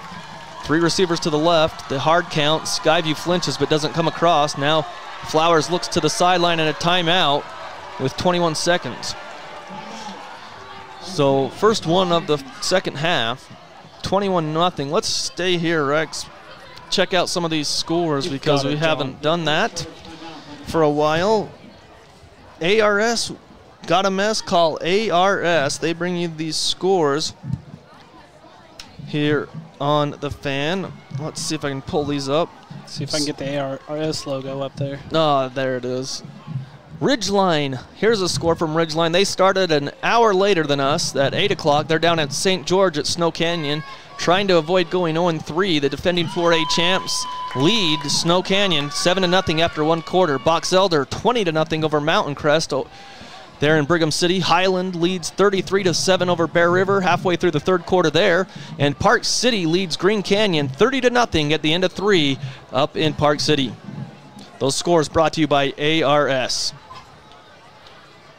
So 15th play of the drive coming up. It's 4th and 8. Rigby with a 21-0 lead, trying to go to 2-0 on the season. They beat Coeur d'Alene, Idaho last week 24-0 in week 0. There was about 6 games played last week for the state of Idaho. The rest of the Idaho teams started tonight. So 4th and 8 at the Skyview 34. For Flowers, he sends the running back in motion. Now he's back to pass. He throws over the middle, complete for the first down. Just a slant pattern up to the 22-yard line. From the 38, 16. And that just sucks so bad to play such good defense and then give up the And then on 1st and 10, a little quick pass play. He's upfield for another first down from the 23. They're going to go quick again. Look at this tempo. And that should be the end of the quarter, though. As 11 for the first down, and that's going to end the 3rd quarter. So we'll give them 11 yards on that pass play for a first down. And then the 17th play of the drive. This is the 2nd time that they've done this. But it's 21-0. Rigby leading and knocking on the door again. They lead Skyview at the end of 3 quarters. We'll take a break and be back right after this. Great Basin Graphics has quality screen printing, detailed embroidery, and award-winning graphic designers. Employees look great and clients will notice. Get your order in today for fall products. Google Great Basin Graphics for screen printing and embroidery. Located at 966 West 400 North in Logan. If RPMs raise your BPMs, then get up and go. Go turn some heads. Go turn a wrench. Napa has America's largest network of parts and care, here to keep you firing on all cylinders. We are Poblanos, the only place where you will find real Mexican food. Yeah, Dajon style. We are located in 780 Main Street in Smithfield. Come and check us out. And we want to help our students out, so just bring your school ID and we'll hook it up with the food. Yeah, like tacos $1 or quesadilla combos. Only at Poblanos. Preston Watts Collision and Glass has been your #1 resource for collision repair and auto glass. We specialize in windshield repairs, competitive prices, and free rock chip repairs for life. Call Preston Watts Collision and Glass at 563-3215. We do it right.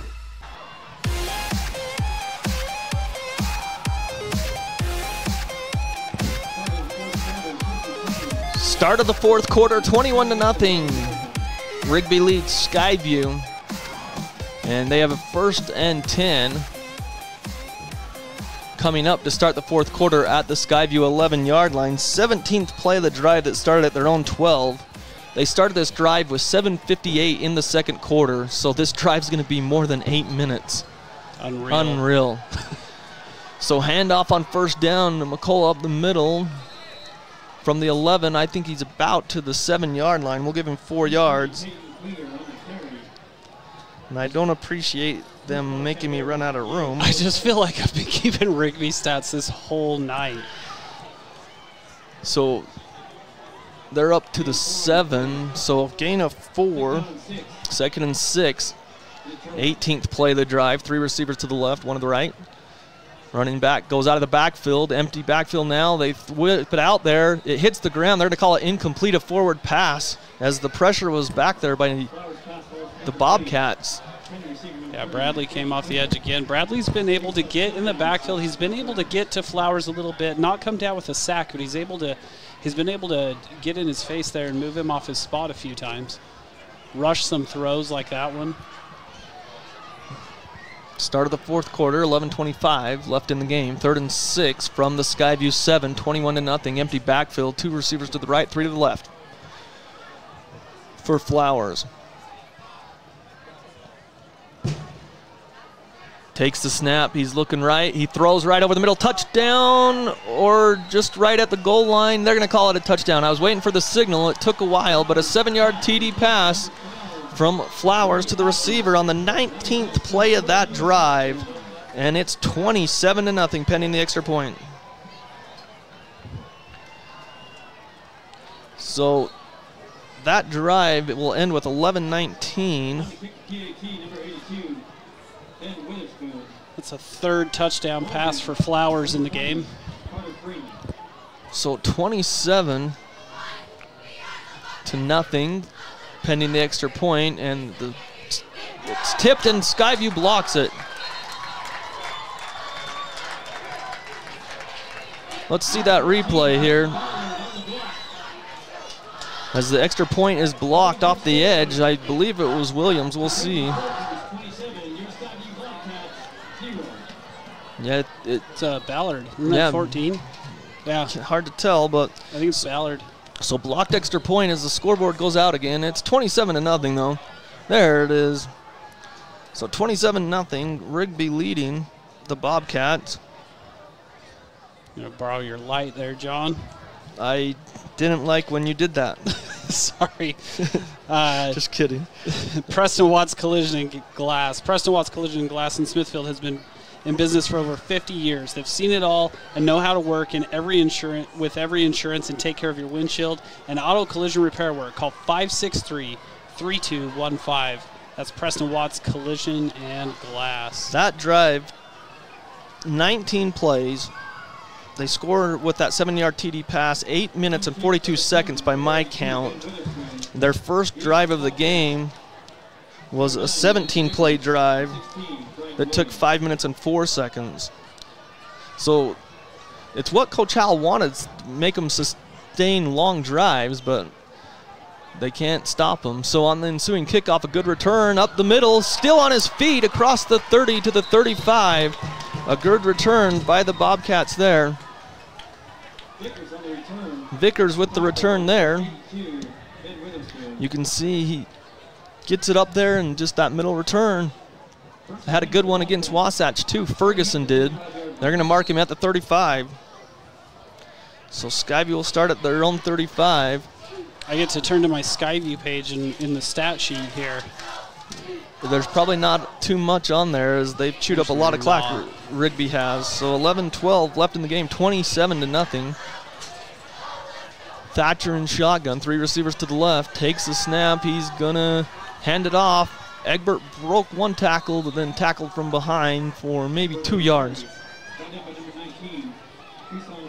Well, I think if you're Skyview, you just got to establish some type of identity, some type of rhythm here. You don't want to go into Mountain Ridge and get blanked by Rigby.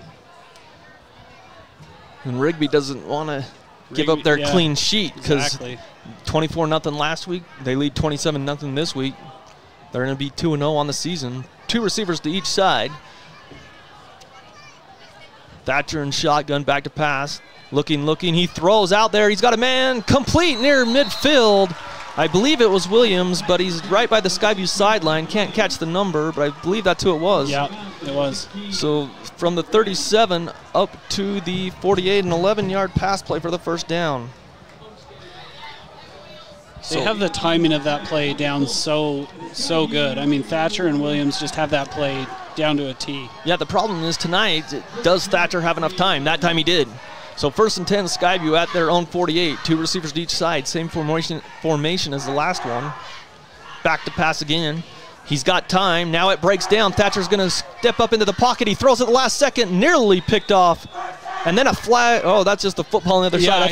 I thought the back judge chucked the flag, but it was just a football on the other sideline. The shadow caught me off guard there. Yeah, if that was a flag, that'd be a rocket arm. Well, we've seen a couple of those officials through the years, Rex, that, they throw that with a little bit of mustard, so I just thought that's where it was coming from. A little hatred behind it at times. A little hatred. They're sick of it. And I'm sick of watching you Bam. Chuck it in Penalty like that. Flag. Yeah, so no penalties, 2nd and 10. I mean, we didn't think there was one, but then something caught my eye. 3 receivers to the right side. Thatcher back to pass. He's got time. He launches it out there. Incomplete. He misses Williams out there maybe by a step or 2. I like it, though. Take a shot. Why not?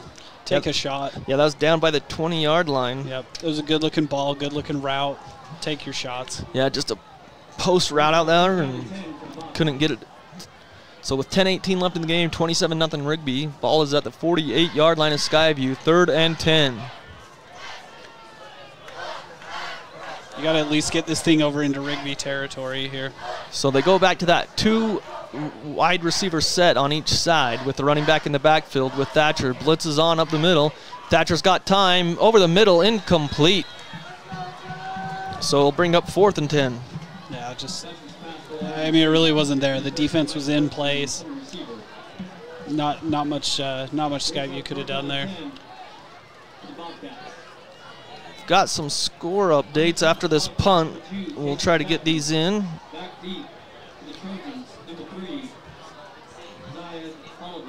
I'm gonna get us a work light so I can get my phone back from you. Your phone is staying on my side for the rest of all games. Snap is back for the punt. The punt is away. It's a good one. Yeah. And it goes at the 20, takes a Skyview bounce inside the 15, and it will roll down near the 10, probably to the 11-yard line. So good punt there of about, 38. It's probably about a 40-yard punt there, so a decent punt for the Bobcats. Yeah, that's a great way to flip the field position for Skyview. Didn't take too much time off that clock. No, that was awfully quick, and then I just flipped right on back over to the Rigby side here. So Rigby will take over at their own 11. 10:03 left in the game, 27-0 for the Trojans as they're pitching the shutout. You know they want to finish with it, too. The defending 5A champs from Idaho. As we believe Flowers, it's a different quarterback. Yeah, it's Jack Bedrero. Okay, so Bedrero's in there. Flowers is out. He's going to take the snap, hand it off to the back. That's McCullough still in there. As it's a gain up to the 15, 16-yard line, a 5-yard gain. McCullough's still in the game. It'll be interesting to see how much longer they want to keep their starting running back in there taking hits, especially with Ferguson out there.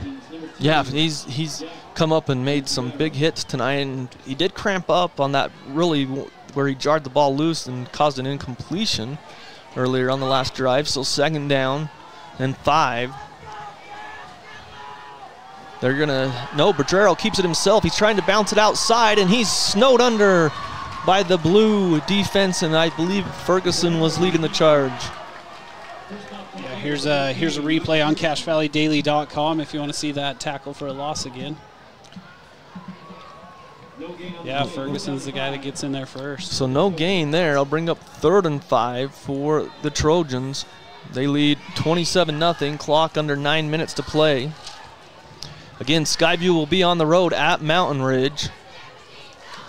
Game will be on 106.9 FM, 1390 AM. The Fan also streamed on CashValleyDaily.com. So empty backfield. Pedrero keeps it. He's going to go up the middle, dodges one tackler, and he's knocked shy of the first down near the 20. They're actually going to mark it. Plenty shy, aren't they? Yeah, they are at the 8-19. So it's gain of 3, and it'll bring up 4th and 2 as they bring out the punt team. I believe this is their first punt of the game. Yeah, this is the first punt for. Because they've had a couple of 4th downs where they turned the ball over on downs, no but punts. So Skyview standing at their own 50. So Vickers to receive this punt. Ball is at the 19 of Rigby. Snap is back. It's high and into the end zone. Has to go back and get it. And he runs out of the back of the end zone for a safety. Yeah, I feel like he kind of might have been able to get that thing off. I just felt that way too. So they give up 2 points. Skyview's on the board. Yeah, that's a positive. They'll get a free kick, replay. I guess. I mean, I feel like there was room to kick that. Even watching the replay. Yeah, we'll take it. 2 points on the home side. So a safety with 7:46. The Skyview student section has something to cheer about. 2 points. And Skyview didn't even cause that. It was just a high snap. I love the student section just celebrating it, though. So with 7:46 left in the game, it's 27-2. So the shutout's over. That's got to make the defense so mad for the special teams to give up 2 points here in the fourth quarter with 7:46 left in the game. Defense has been given everything they got, and then special teams goes out there and gives away 2 points. So 7:46 remaining in the game, 27-2. Skyview's on the board. With that safety as the punter just ran out of the back of the end zone. Didn't want to take a shot and didn't want to try to punt. So on that high snap, he had to go retreat back into the end zone on the high snap, and then when he did, he just certainly ate it. did not want to take a hit. No. And I get it in a game where it's a shutout. Why but would you want to get hurt in a game that you're so they're going to punt it from their own 20 on the free kick. It's not the greatest one, and Skyview's going to run it. They run 2 people into it back at their 40, and then they're leveled at the 42. So not a good return, but Skyview up by Jet Ballard. Jet Ballard. Senior getting himself a kick return there. Yeah, remember he had the great placement on last week against Wasatch. Wasn't that a high snap? And he brought that thing down, and with his great hands was able to put that thing through. Yep, it looked like it could have been blocked. 2 receivers to the right on 1st and 10 from their own 42. 27-2 Rigby. Thatcher back to pass. Got time. Now the pocket breaks down. He throws outside too much. Trying to hit Zamel outside and incomplete. Thatcher would have killed for that much time earlier in the game. Yeah, he was back there getting killed. But here's the thing, though. Even though he had the time, the defensive backs were doing their job there. I mean, there was really nowhere to go. So 2nd and 10 at the 43 of Skyview. Rigby leading 27-2, 7:37 left in the game. Snap back to Thatcher on 2nd and 10. Back to pass. He throws a man wide open across the middle and dropped. Thatcher just hung in there, and man, and he gets hit on the play, and the receivers. I mean, we saw this all last game against Wasatch. Just drop passes that should be caught. And like you've mentioned a couple times this year, just Thatcher sometimes he's got such a good arm that he just puts a lot on it, and sometimes throws so hard. Yeah, some of those receivers they just can't pull it in. So 3 receivers to the right, 1 to the left on 3rd and 10 from the 43.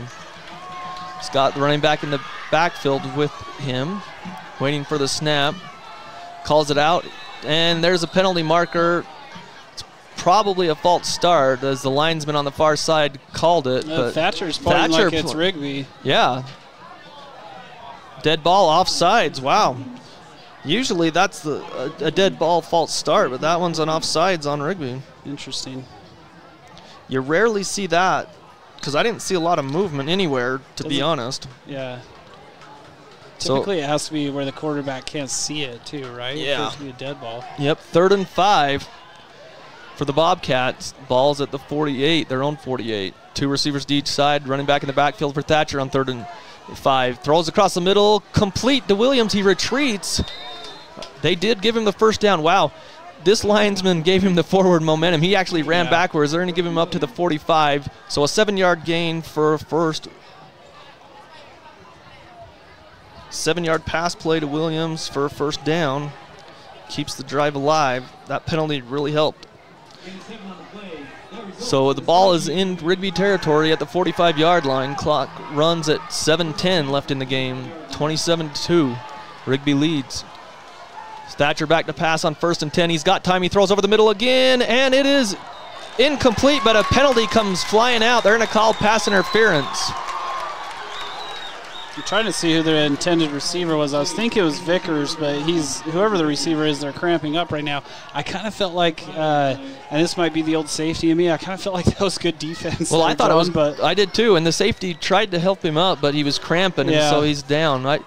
I agree. I thought that the timing was good by Rigby, but the official said that he must have tugged on the hip a little bit and turned the receiver before the ball was there. He definitely had a better view than we did. For sure. So a pass interference will give the Bobcats another first down. I mean, it was close because the safety broke on that. But let's get some scores in as they're trying to work on that cramp. It was Vickers, and he is up now. Okay, so Poblano's, only at Poblano's, the only place you'll find real Mexican food like tacos, burritos, quesadillas, and more. They're at 78 Main Street in Smithfield. Scores 27-0 Box Elder over Mountain Crest with 3 minutes left. Park City leading Green Canyon 30-6 with 8 minutes left.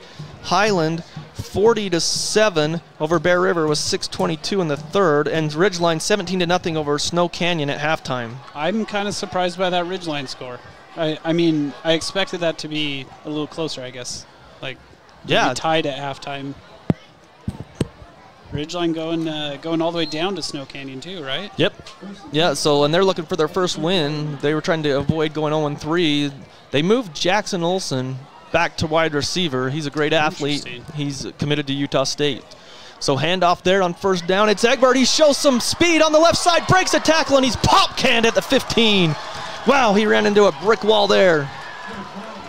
Here's the replay on CashValleyDaily.com. Big gain for the Bobcats. First down, I think of 50. I don't know how many yards it was rushing for Egbert. And then on first down at the 15, he's from this. Oh, they actually marked, 15 down to about the 8, so 7 yards there. So back-to-back runs for Egbert.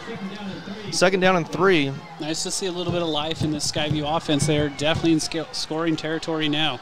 So 6 minutes, 15 seconds. 2nd down and 3 at the 8. Play action pass. They throw it out there complete to Williams, and he's going to get into the end zone.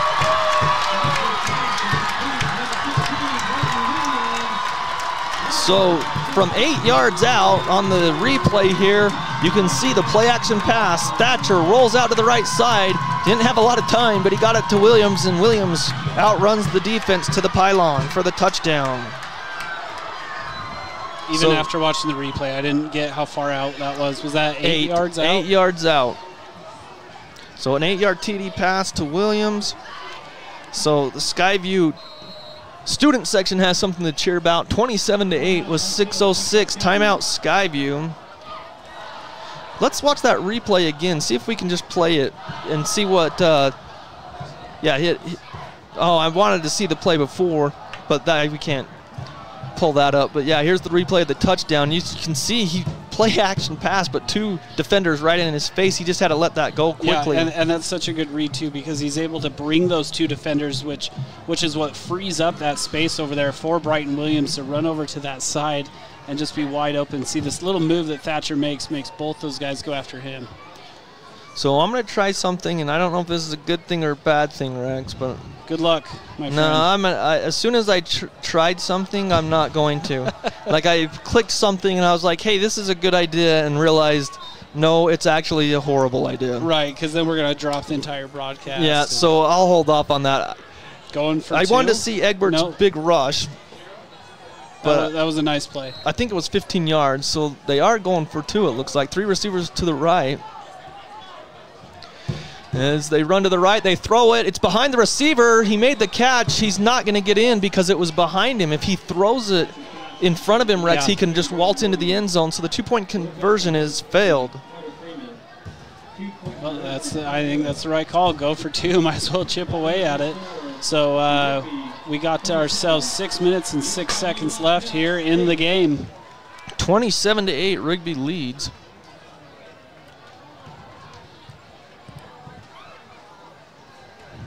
So, yeah, we'll take a break and come back right after this. It's 27-8, Rigby with 6:06 left. Preston Watts Collision and Glass has been your #1 resource for collision repair and auto glass. We specialize in windshield repairs, competitive prices, and free rock chip repairs for life. Call Preston Watts Collision and Glass at 563-3215. We do it right.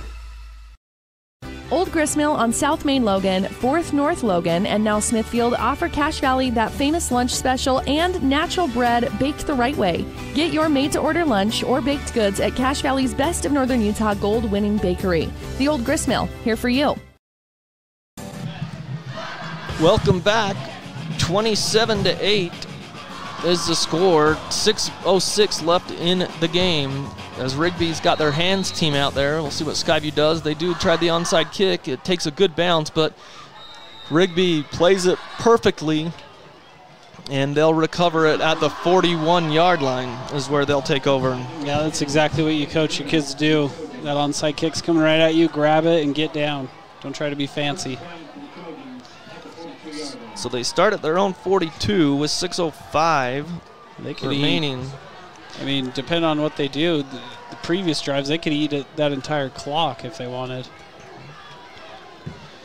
So from the 42, Bedrero, the quarterback, 2 receivers to each side. Is Flowers' night's done, or is he back in? I am shocked, but it looks like Flowers. Flowers back in, handoff up the middle, and I think that's Rigby on the tackle. Yeah, Flowers is back in the game. So Flowers back in, not Bedrero, sorry. And he gains 2 yards on that rush. 2nd down and 8 as they'll let the clock roll here. Be under 6 minutes. 2nd down and 8 at their own 44. They lead 27-8 over the Bobcats. Takes a snap. Flowers going to hand off. And Skyview knocks him down there. So a little bit of life by the Bobcats there as they gain 2 more yards. It'll bring up 3rd down and 4. Or excuse me, 3rd and 6. They've gained 4 yards in 2 plays. That's what I meant to say. I knew what you meant, John. Well, I know you did, but the people listening on the radio didn't. 3rd down and 6, 4:57 clock running, 27-8 Rigby from their own 46.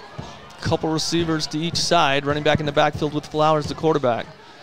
Blitz is on up the middle. Flowers lets it go. They set up the screen. It's complete. 1st down and more. Still going to the 30 and inside the 30 to the 26. That middle screen is complete, and now another Skyview player either rolled an ankle or cramped up. So from the 40, Ferguson. So 4 yards to the 50 to the, let's see, 50, that's 20, 24. Man, you hope Ferguson's okay. He has had a a battle with cramps, and that's kind of what you're leaning towards. But I think it was a 26-yard pass play. Could have been 36. I think 26-yard pass play. They're at the 26. I'm going to concur. Well, you never know. My math might not be good. Handoff on the left side on 1st and 10. Gain a couple of yards there. From the 26, I think they're going to mark it at the 24, so 2 yards there. Bring up 2nd and 8.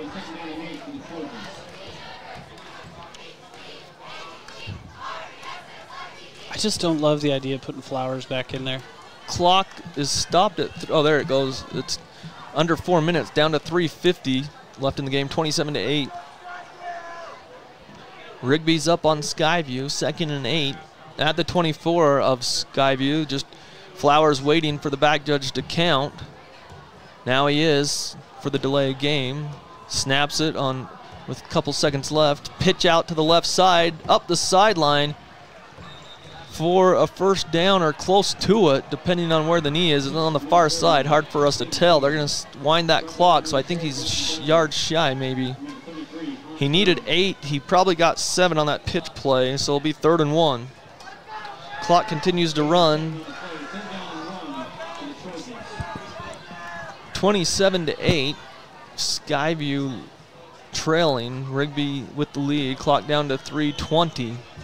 Well, I guess for Skyview, too, at this point in the game, you have put up 8 points on Rigby, so you do have a little bit to build off of. But, man, you really want to keep him out of the end zone at this point. You don't want this to get any more lopsided than it is. 3rd down and 1, and now a timeout by Coach Gonzalez with 3:04 to play. We'll keep it here. Again, D&D Auto and Salvage. They are going to pay you the most for your junk vehicles. Get rid of your junk vehicles today. Pick up is available. Call 787-1204 for D&D Auto and Salvage. Got some score updates. Again, teams around region play, or region 11 teams involved in these games. Ridgeline at Snow Canyon. Ridgeline leads 17-0 at halftime was the last score.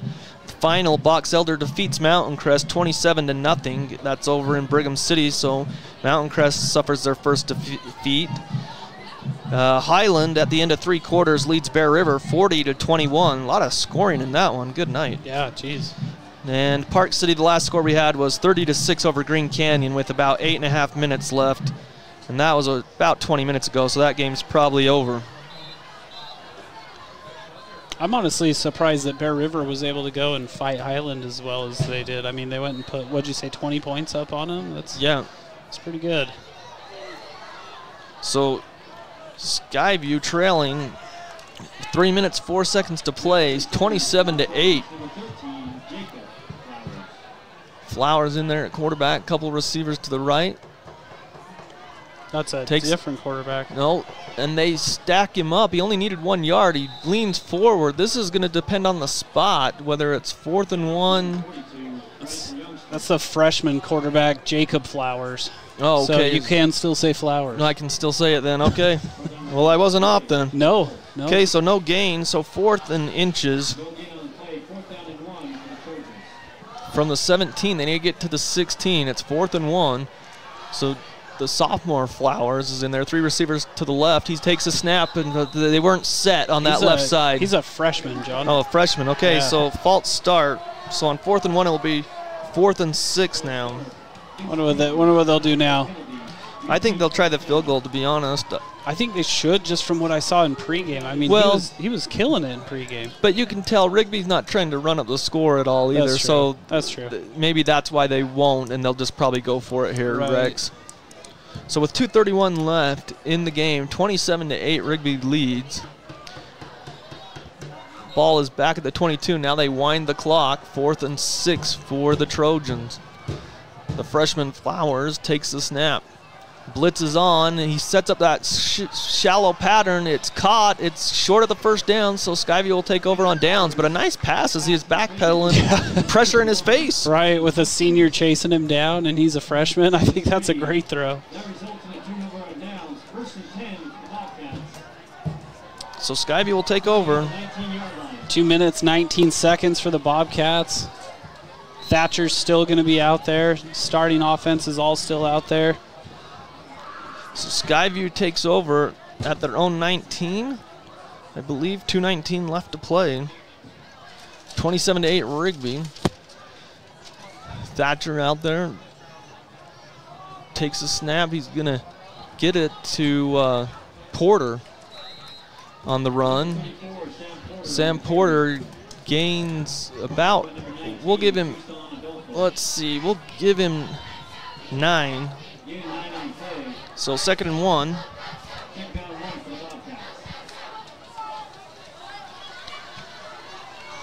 .153 clock running. Skyview's going to fall to 1 and 2. Thatcher takes the snap. He's going to try something long down the sideline, but great coverage out there and nearly picked off. Incomplete.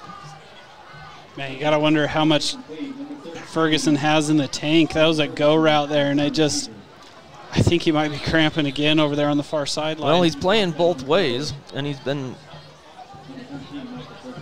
you gotta hitting people. You got to be thinking that his tank is running on E right now.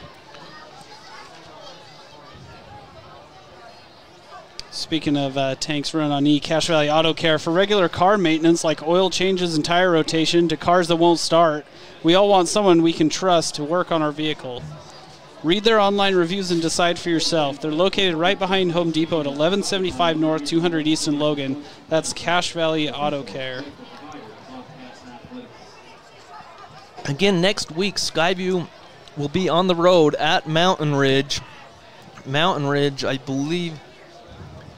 think they're undefeated. I think they're 2-0. They beat Wasatch last night, like in a shootout, but really they controlled. It was 51-33 over Wasatch last night. They had over 400 yards rushing. You'll hear a lot of Cade Uluave. We saw him last year. The kid's already committed to Cal. He plays linebacker, middle linebacker, and running back. He's a load. He had 211 yards rushing and 3 TDs. And then there's a junior running back, Samisi Kinney, 224 yards against Wasatch and 2 touchdowns in that 51-33 game. And Skyview gets to face that. And we've heard Coach Chris Howell say this before. He doesn't schedule these preseason games to go undefeated. What he does is he schedules these games to test his team so that when region play comes up, Skyview's a little more well-equipped on what it is that they need to do to go out there and handle business. And that's what matters. These preseason games are exactly that. They're non-region games. They're kind of tune-up games. And if you can go out here, put up a fight against, and they schedule tough teams, Mountain Ridge, Wasatch, Rigby. These teams are no joke. And if you schedule teams like this and then you're able to go and actually be a little more equipped when it comes to region play to go take on your in-valley rivals. Yeah, in a couple weeks, Skyview will face Logan here in Smithfield to start region play. Turn around, hand off to Porter on 3rd and 1, and he's got the first down across the 30 to the 31. We'll give him a couple yards there for Porter. 10 yards rushing for Porter on this drive.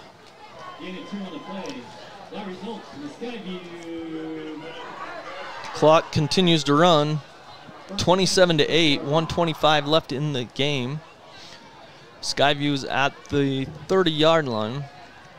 Snap back to Thatcher. He's double move. He throws out there. He's got Williams, and it is intercepted.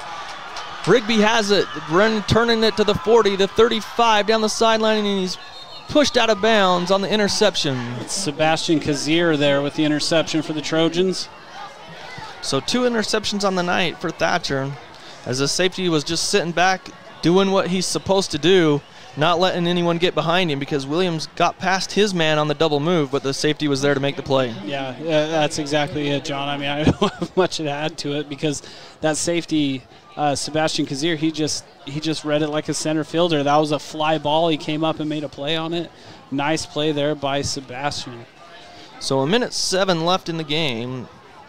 27-8 is the score for Rigby over the Bobcats. Rigby will move to 2-0 as they try to go back-to-back state championships.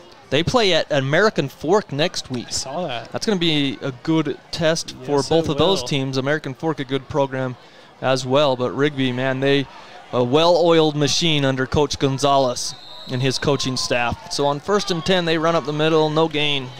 Yeah, that's going to be a game I'm definitely going to want to keep an eye on. For sure. How does Rigby and American Fork match up? Because that's a pretty darn good football program down there at American Fork. Well, you've got Rigby, they're the highest classification in Idaho, and then you've got American Fork, I believe they're 6A, and the biggest classification in Utah. So it should be a good one.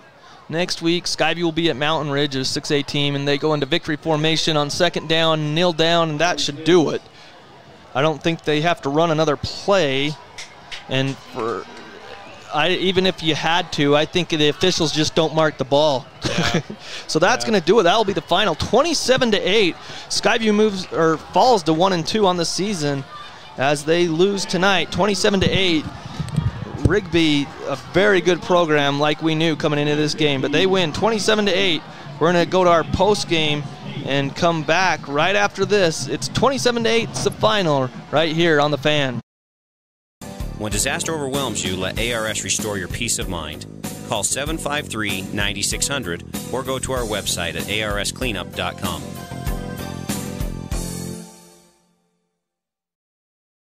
This is Craig Adams. At Adams Wealth Advisors, we are here to help you receive peace of mind whether you've done a lot of planning or a little planning. Count on our team at Adams Wealth Advisors for honesty, professionalism, and integrity. Visit adamswealthadvisors.com or call 752-1702 to schedule a time with an advisor today. A beautiful career in the beauty industry. New Horizons Beauty College is happy to be helping you take a step forward in a new career and your new look. New Horizons Beauty College, moving forward with beauty. Now accepting new clients. Call 435-753-9779. It's back to school time. Booster Clubs, team sports, PTA, any school organization. Call the Logo Shop for uniforms, fan gear, club t-shirts, all customized with your school logo. They're committed to schools, teams, and youth groups. Logo Stop, the Logo Shop. Your Cache and Box Elder County McDonald's take pride in being part of our community. Your local McDonald's is hiring with flexible hours, tuition reimbursement, and great pay. Start your career today. Apply at careers.mcdonalds.com. McDonald's is an equal opportunity employer committed to a diverse and inclusive workforce. DD Auto and Salvage is going to pay you the most for junk vehicles. Get rid of your junk vehicles today. Pickup is available. DD Auto and Salvage in Logan. Call 787-1204. That's 787-1204 today. See store for details. Now is the time to head over to Cache Valley Auto Care, because when your car isn't working right, you just need someone who can help make your life a little easier. Cache Valley Auto Care, behind Home Depot on 200 East, 1175 North. Defense helps win championships. That's true in business too. This is Dave Simmons. Les Olson IT is the best defense for your network. Everything from copiers to outsourced IT services. Les Olson IT. Combining your home and auto insurance with one agent. Hi, I'm State Farm Agent Lana Powell. For a competitive quote on home, auto, and life insurance, call us at 752-7639. Lana Powell, State Farm Insurance. No matter how cold it is outside, you can keep warm and toasty inside with a quality-built, super-efficient York furnace. Call Advanced Heating and Air Conditioning at 752-7272. Online at advancedheating-ac.com. York, install confidence.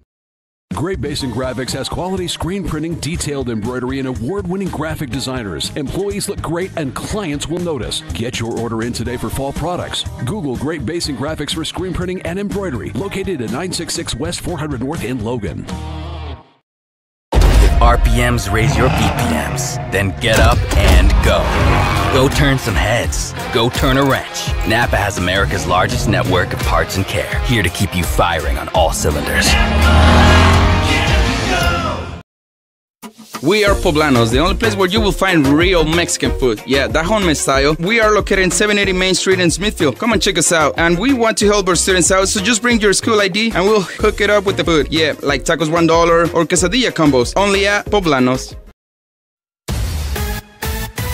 Preston Watts Collision and Glass has been your #1 resource for collision repair and auto glass. We specialize in windshield repairs, competitive prices, and free rock chip repairs for life. Call Preston Watts Collision and Glass at 563-3215. We do it right.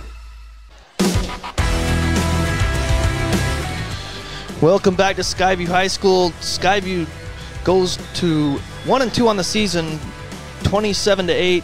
They lose to Rigby. We're joined by Coach Hal, and Coach, we knew Rigby was a great program. You knew that, and you saw everything you needed to on film, but that's a good team. Yeah, it's a really good team, and they're really well coached too. And they executed at a really high level, especially when it mattered.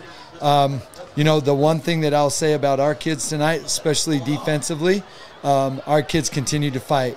I didn't see any quit in them. I thought our energy level stayed up the entire night. We continued to play hard, and that's what it's about, making progress. It's about, obviously you want to win every game, but it's definitely about the process. And the process for us right now is preparing for region play and preparing for playoffs and all those things. And playing a team like that right now tells us a lot about ourselves and gives us some things to build on going forward. Well, I think you nailed it right there. I mean, that's what I was going to say. I really felt like the effort tonight by your team looked a lot better than what we saw last week against Wasatch. It just looked like they were shell-shocked last week. Yeah, I agree 100%. And we continued to fight, and that's what we talked about. I thought we had some individuals in particular. You know, Michael Ferguson struggled a little bit last week, and I thought he played so dang hard tonight. He tackled really well in space, and I'm really proud of his effort and his progress. And I could pick out some other guys, but he's one I definitely would single out tonight with his effort. You know, I thought Brevin Egbert played extremely hard as well. He got whacked a couple times, did not want to come out, stayed in there and continued to fight. So I appreciate that. And toughness is something we're looking for and looking to permeate through our program. And so hats off to those guys. Well, and there was someone defensively, Rex, that you named a couple of times, and I'm trying to remember, like, it wasn't Cameron Carling. There was someone else out there that was playing pretty good. It was Ferguson. I mean, he was flying all over the field. He had a tackle for a loss. If a kid was getting, like, decleated, Ferguson was on the end of that. Yeah, and that's, you know, Michael and I had a really frank conversation on Monday. Michael's a really good player. And he's big, you know, he's 6'3", almost 6'4", and 190 pounds. And when he has opportunities to be physical, he needs to do it. And I felt like he did it tonight. Well, Coach, talking about your preseason schedule, you've got a big test again next week against Mountain Ridge. That's what you wanted, though, when you got these. We saw Uluave last week, and they looked great last night against Wasatch. I watched that game, rushing for over 400 yards. I mean, this is a Mountain Ridge program. They're big, tough, and mean. So going into that game would just continue the progress. Is that what you're looking for? Yeah, absolutely. You know, we're trying to get better. Next week we need to be better than we were this week. And obviously within that progress, you're absolutely trying to win. We need to schematically, as I mentioned before, these guys, that's a really good coaching staff. And when they got into 3rd and 4th and short, you know, there's some things that trigger our pressure stuff, and they were picking up on that, and so that forced us to play some more base stuff in short yardage, and it didn't look great. We got to be able to get off the field on 3rd and 4th down, and so that's something that we'll do a better job of this week, installing and putting in, so hopefully we'll be able to do something against their run game next week. Well, Coach, we appreciate your time, and we'll see you next week down at Mountain Ridge. Thank you. Appreciate it. Thanks, Coach. Thanks, Coach. So, again, Skyview falls 27-8, but so again, the Skyview Bobcats fall 27-8. Again, other scores going on. They said that, let's see, the other scores that we had, the teams, Box Elder defeated Mountain Crest 27-0. Highland 40, Bear River 21 at the end of 3. Ridgeline was leading Snow Canyon 17-0. Park City was ahead of Green Canyon 30-6 late in that game as well. So that's going to be the scores going on. Of course, we want to thank our sponsors, State Farm agent Lana Powell. When you bundle home, auto, and life insurance, you save. Call Lana Powell today, 752-7639. Rex, like you mentioned, Michael Ferguson did a good job playing both ways, left everything out on the field. I mean, he kept cramping up. So what we need to do is you and I need to take a quick break and just talk about what we want to do for the Old Grist Mill bread and butter play of the game. Right. And so we'll take a quick break and be back right after this. Old Gristmill on South Main Logan, 4th North Logan, and now Smithfield offer Cache Valley that famous lunch special and natural bread baked the right way. Get your made-to-order lunch or baked goods at Cache Valley's Best of Northern Utah gold-winning bakery. The Old Gristmill, here for you. When disaster overwhelms you, let ARS restore your peace of mind. Call 753-9600 or go to our website at arscleanup.com. Welcome back to Skyview High School. 27-6 is the final. Rigby over the Bobcats. The Bobcats fall to 1-2. The Old Gristmill is the sponsor of our bread and butter play of the game. Muffins, scones, bagels, cheese breads, sweet rolls, baked fresh daily, takeout, or curbside pickup and delivery is available. So an opportunity to win some food from the Old Gristmill is the bread and butter play of the game. Listen to the Full Court Press on Monday with Eric Franson and Jason Walker, and when they call for the bread and butter play of the game, this is what you need to give them. The 8-yard TD by Williams from Thatcher to cut the lead to 27-8. There was 6:06 left in the game. That will be our Old Gristmill bread and butter play of the game. There was a lot of positives, but that's what we're going to come up with was that touchdown, 8 yards to Williams to make it 27-8 as you're going through the highlights, Rex. Yeah, and I'm just doing a quick recap. We do have to get off air here pretty quick. Skyview is going to need their camera access back. But, yeah, if you're watching on CacheValleyDaily.com right now, you're seeing some of the highlights of early in the game. You can tell the sun was up there. There's a little shovel pass there by Rigby. We marked that one just because we thought that was a really creative play call there by the Rigby Trojans early in the game. And then right here we got that tackle for a loss. That was actually, we gave credit to Cam Carling, but it was Jace Lillywhite, the sophomore, coming off the edge, making the play. Great play there for the Bobcats. At some point in here, you're going to see the Brighton Williams touchdown. You'll see the safety. There was a lot to build off of in this game for the Bobcats. It wasn't a start to finish total great effort, but they gave everything they had. Like Coach said, we knew coming into this game, John, Skyview was going to be out firepowered. Mm-hmm. Rigby had more firepower. Not to say that Skyview didn't have a chance to win this thing, but the firepower and the size was absolutely on Rigby's side. Skyview came out here 27-8. They came out here, gave everything they had, and they got to be proud of that effort, just like Coach was saying. And especially, I like the way he singled out Michael Ferguson, because he said he singled him out after the game last week, and he singled him out after the game this week, once in constructive criticism, the other in praise. You can tell Coach Howell cares about these kids so much, and they mean so much to him. So it's I like always just talking to him at the end. There's Brighton Williams breaking up the pass play on that one. I like hearing his dedication to these kids, and always getting a chance to catch up with him. And he's always great to come and interview with us after the games. Here's that pass to Ferguson across the middle. I had him down for 3 catches for 37 yards. I think he might have had another catch or two in there that I didn't get logged in. But Ferguson gave a total effort there for the Bobcats tonight. So again, 27-8. There he is on a big tackle too. Yep. So 27-8. That was the one where he knocked it free, I think, and that it was incomplete. We thought it was a catch, but they did knock it down.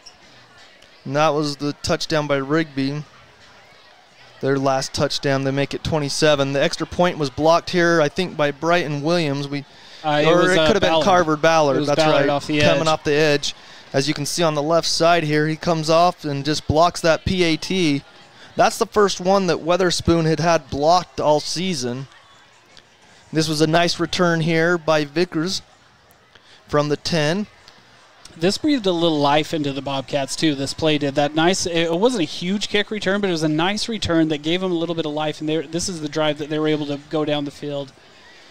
Or maybe it was the following drive. They were able to go down the field and finally get in the end zone. So this is a tackle for a loss on Pedrero, the backup quarterback there. And that was Ferguson again on that play. This is the Ferguson highlight reel. Well, there's a safety play that we felt like Rigby might have been able to get that thing off. Yeah, the punter, I'm not sure that they're going to let him ride the bus home. The defense is sure going to be mad at him. So Ferguson with a good game there. This is a big run here by Brevin Egbert. Nice run, bulldozing, and then he ends up getting steamrolled So at the end. that was about a 16, 17-yard run, and then here's the touchdown, I believe, to Brighton Williams, as it was a play-action pass, as you can see there. Thatcher got rid of it quickly, and Williams into the corner of the end zone there for the touchdown. And that is the old gristmill bread and butter play of the game there. Yep. So, again, listen to the Full Court Press on Monday from 4 to 6 p.m. Eric Franson and Jason Walker, when they ask for their old gristmill bread and butter play of the game, it's that 8-yard, TD pass to Williams to make it 27-8. So for Bill Walter back in studio, pull up the standings. We'll do that. So Mountain Crest, they lose. They'll fall to 2-1. Bear River lost, so they will fall to 1-2. Skyview lost. They'll be 1-2. Logan on the standings there. They won last night. They'll move to 2-1. Ridgeline was ahead at a half, so they could move to 1-2. They're looking for their first win, and Green Canyon lost, so they will go to 0-3. That score, I think there was a final at Park City, was 30-6. Let me double check. Yes, 30-6. Green Canyon lost, so they'll go to 0-3. So Mountain Ridge is where Skyview will be. Rex and I will be down there next week to bring you all the action. I want to thank Coach Hal for coming up, giving us his time, and we want to thank Bill Walter back in studio, Eric Franzen, and the engineers hooking us up and getting us on the air. Ryan Grunig here, the athletic director. Shane Larson running the camera for us on CashValleyDaily.com. We appreciate all those people. And for Rex Davis and myself, have a great night, everybody. Again, the final is Rigby 27, Skyview 8. That's going to do it. We'll see you next week. Have a great night, everybody.